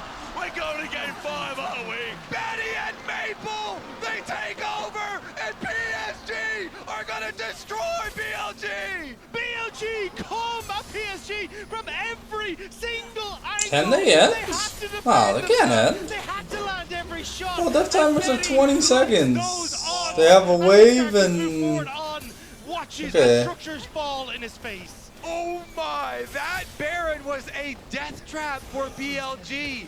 PSG caught them on it. The stun at Baron, they got 2 people down. And now PSG, not only do they get the Baron, The Ezreal they get ult? the Dragon, they get the mid push. They took 2 towers after that. Here, look at this. Betty's ultimate plus Baron. Elk gets annihilated. On gets hit with Junjia's ultimate. And then Baron finishes him off. And you've got a crazy situation here, Dogda. Elk is so low already from the early damage that it makes it hard for PSG, but then Shun still gets into the pit, and Acha's gonna try and ult him out. And then they do ult him out, but Bin is standing on vision, so PSG know they can just turn immediately over. Asha falls, but after that it's Shun trying to set up again, but Knight doesn't quite get the distance he needs onto Maple, so that then Maple able to get the damage down. And watch Betty, this is a master class, gets the damage onto Shun, flicks back into Elk, turns onto Bin, and just barely, with Maple's help, is able to finish off the Bin. Maple, those rocks, they killed Vi as he was point blank so close to getting that kill onto Betty, but they chopped him down. My goodness. Power play's already brought up 3K. That was a fight of inches. The funniest part too in the replay when Aji ults out Shun, like the smite fight had already taken place and they already won it, but now we're right back onto the rift. It is Dragon Soul Point. On might be caught on out. Arrow almost hits Elk. PSG can feel it. Taking it to a game 5 is the next step. As Dragon was taking. Yo, if we go to silver scripts here, holy shit. Been dealing with topside wave, but mid right now is fully under their control. The PCS showing up at MSI this year massively here. Betty joining the team again. Him and Maple, I'm like screaming Betty and Maple like it's Flash Wolves back in the day. It's crazy. Such a throwback considering that, you know, these guys have been around for ages. Like, these are names that have been thrown around the region for the longest time, and they are stepping up to the LPL first seed that we all expected to be tournament favorites. Junja's ulti hits backline. Somehow the Weaver's wall's on out. They got the bot side. The feathers around, but he's against the wall. Still the damage done as PSG managed to get some summoners again, and that key ulti. In the 4 versus 5 as well, Aja was getting rid of that wave in topside, and again it's these massive ultimates that are hitting onto key targets. And look, Elk doesn't really blow anything, but it will be the bot lane tower that's going down. It's more control going over to PSG Talent. A Mountain Soul in 2.5 minutes. This is everything to play for PSG Talent. It certainly I is. think Mountain Raja Soul on his birthday. really having a treat. Let's see if they can actually close this one out, though, because again, pretty we have to nasty. keep reminding people how BLG have won their two. Wait, teleport is deep. I mean, you might have set it up, you're right, but they turn instead. The cease and desist runs on in. Elk doesn't have the ulti burner before Arja behind enemy lines. Elk's been abandoned. Knight may have saved the play, though. Arja separates us. Now for PSG, you can see Woody and Maple's damage can't be underestimated. Elk is down, and Bin's now only coming in late. The final hour for this Bane, as Arja's still squishing up. Watch Bin, the man we didn't talk about the whole game, is cleaning it up onto Maple. He kites away. PSG still has the member advantage, but On and Bin are running for their lives. They're trying desperately to get away. Judges to follow the ult. Hit Bin! Up, but On and Bin, they can't finish the job. The poke's not there. Maple can't get in range. The ultimate to come up from Woody. They're just trying to chase them down to buy a little bit of time. Arrow. The clock is No ticking. turret there, slowed on down. The vision gained as well. Who's Woody gonna hit? Flashing forward, Bin tries to outplay, gets one, but down he goes. PSG with another. Maple flashes over. They trap the other kills. This game is getting crazy. And it's not going to stop. It's a minute until Dragon flashes gone across the board on BLG. Knights is about to come back up, but this was the fight. The TP coming in behind from Aja moves everyone on BLG forward. They have to take the fight, but the arrow from onto On stops him from engaging as easy as the one to the Betty. Knight tries to save Elk, but Aja still rips him away as there's no ult on the side. Support Ash. And Knight is just Basically a second DPS. Continuously CC'd, so he can't get the damage off until Bin arrives. And that little bit of extra help from Crypt Bloom means that Bin can't turn onto Maple before the cooldown comes through. And then the follow forward here, the flash from Woody to pick off both members, with Maple coming over the board as well. They can finish everyone off. I want to get back to live so we can see the setup here, because Dragon Soul is arriving in 20 seconds already. Bridge control here for BLG, though. Shun is the first one in. These Junja, no rather control wards there. It has to be nice. You have that flash, you have the ult, you have doubt on your shoulders. Yep. The Azir was not something in your wheelhouse. This is your moment to try and show that you can step up when BLG needs you most. Stepped up like you have in the LPL. Step up on the international stage. Trying On's caught out though, On's caught out, the Rakan's caught out, he's down! PSG have found a crucial pick leading into this game for us. Knight takes the Emperor's Divide, or rather, the ulti's there. He's disengaged on as he goes golden. I mean, Knight hasn't found the window. He's caught up. PSG are dropping them like flies. Elk and Ben now getting disintegrated. And man, the PCS is alive! PSG are going to push us to Silver Scrapes! We're going to a game 5 here in Jakku! What world are we in?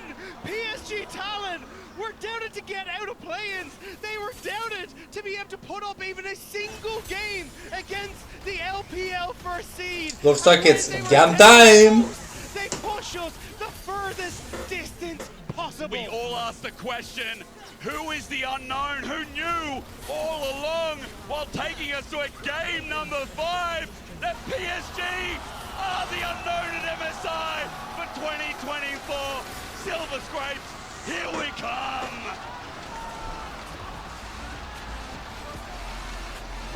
I'm so happy.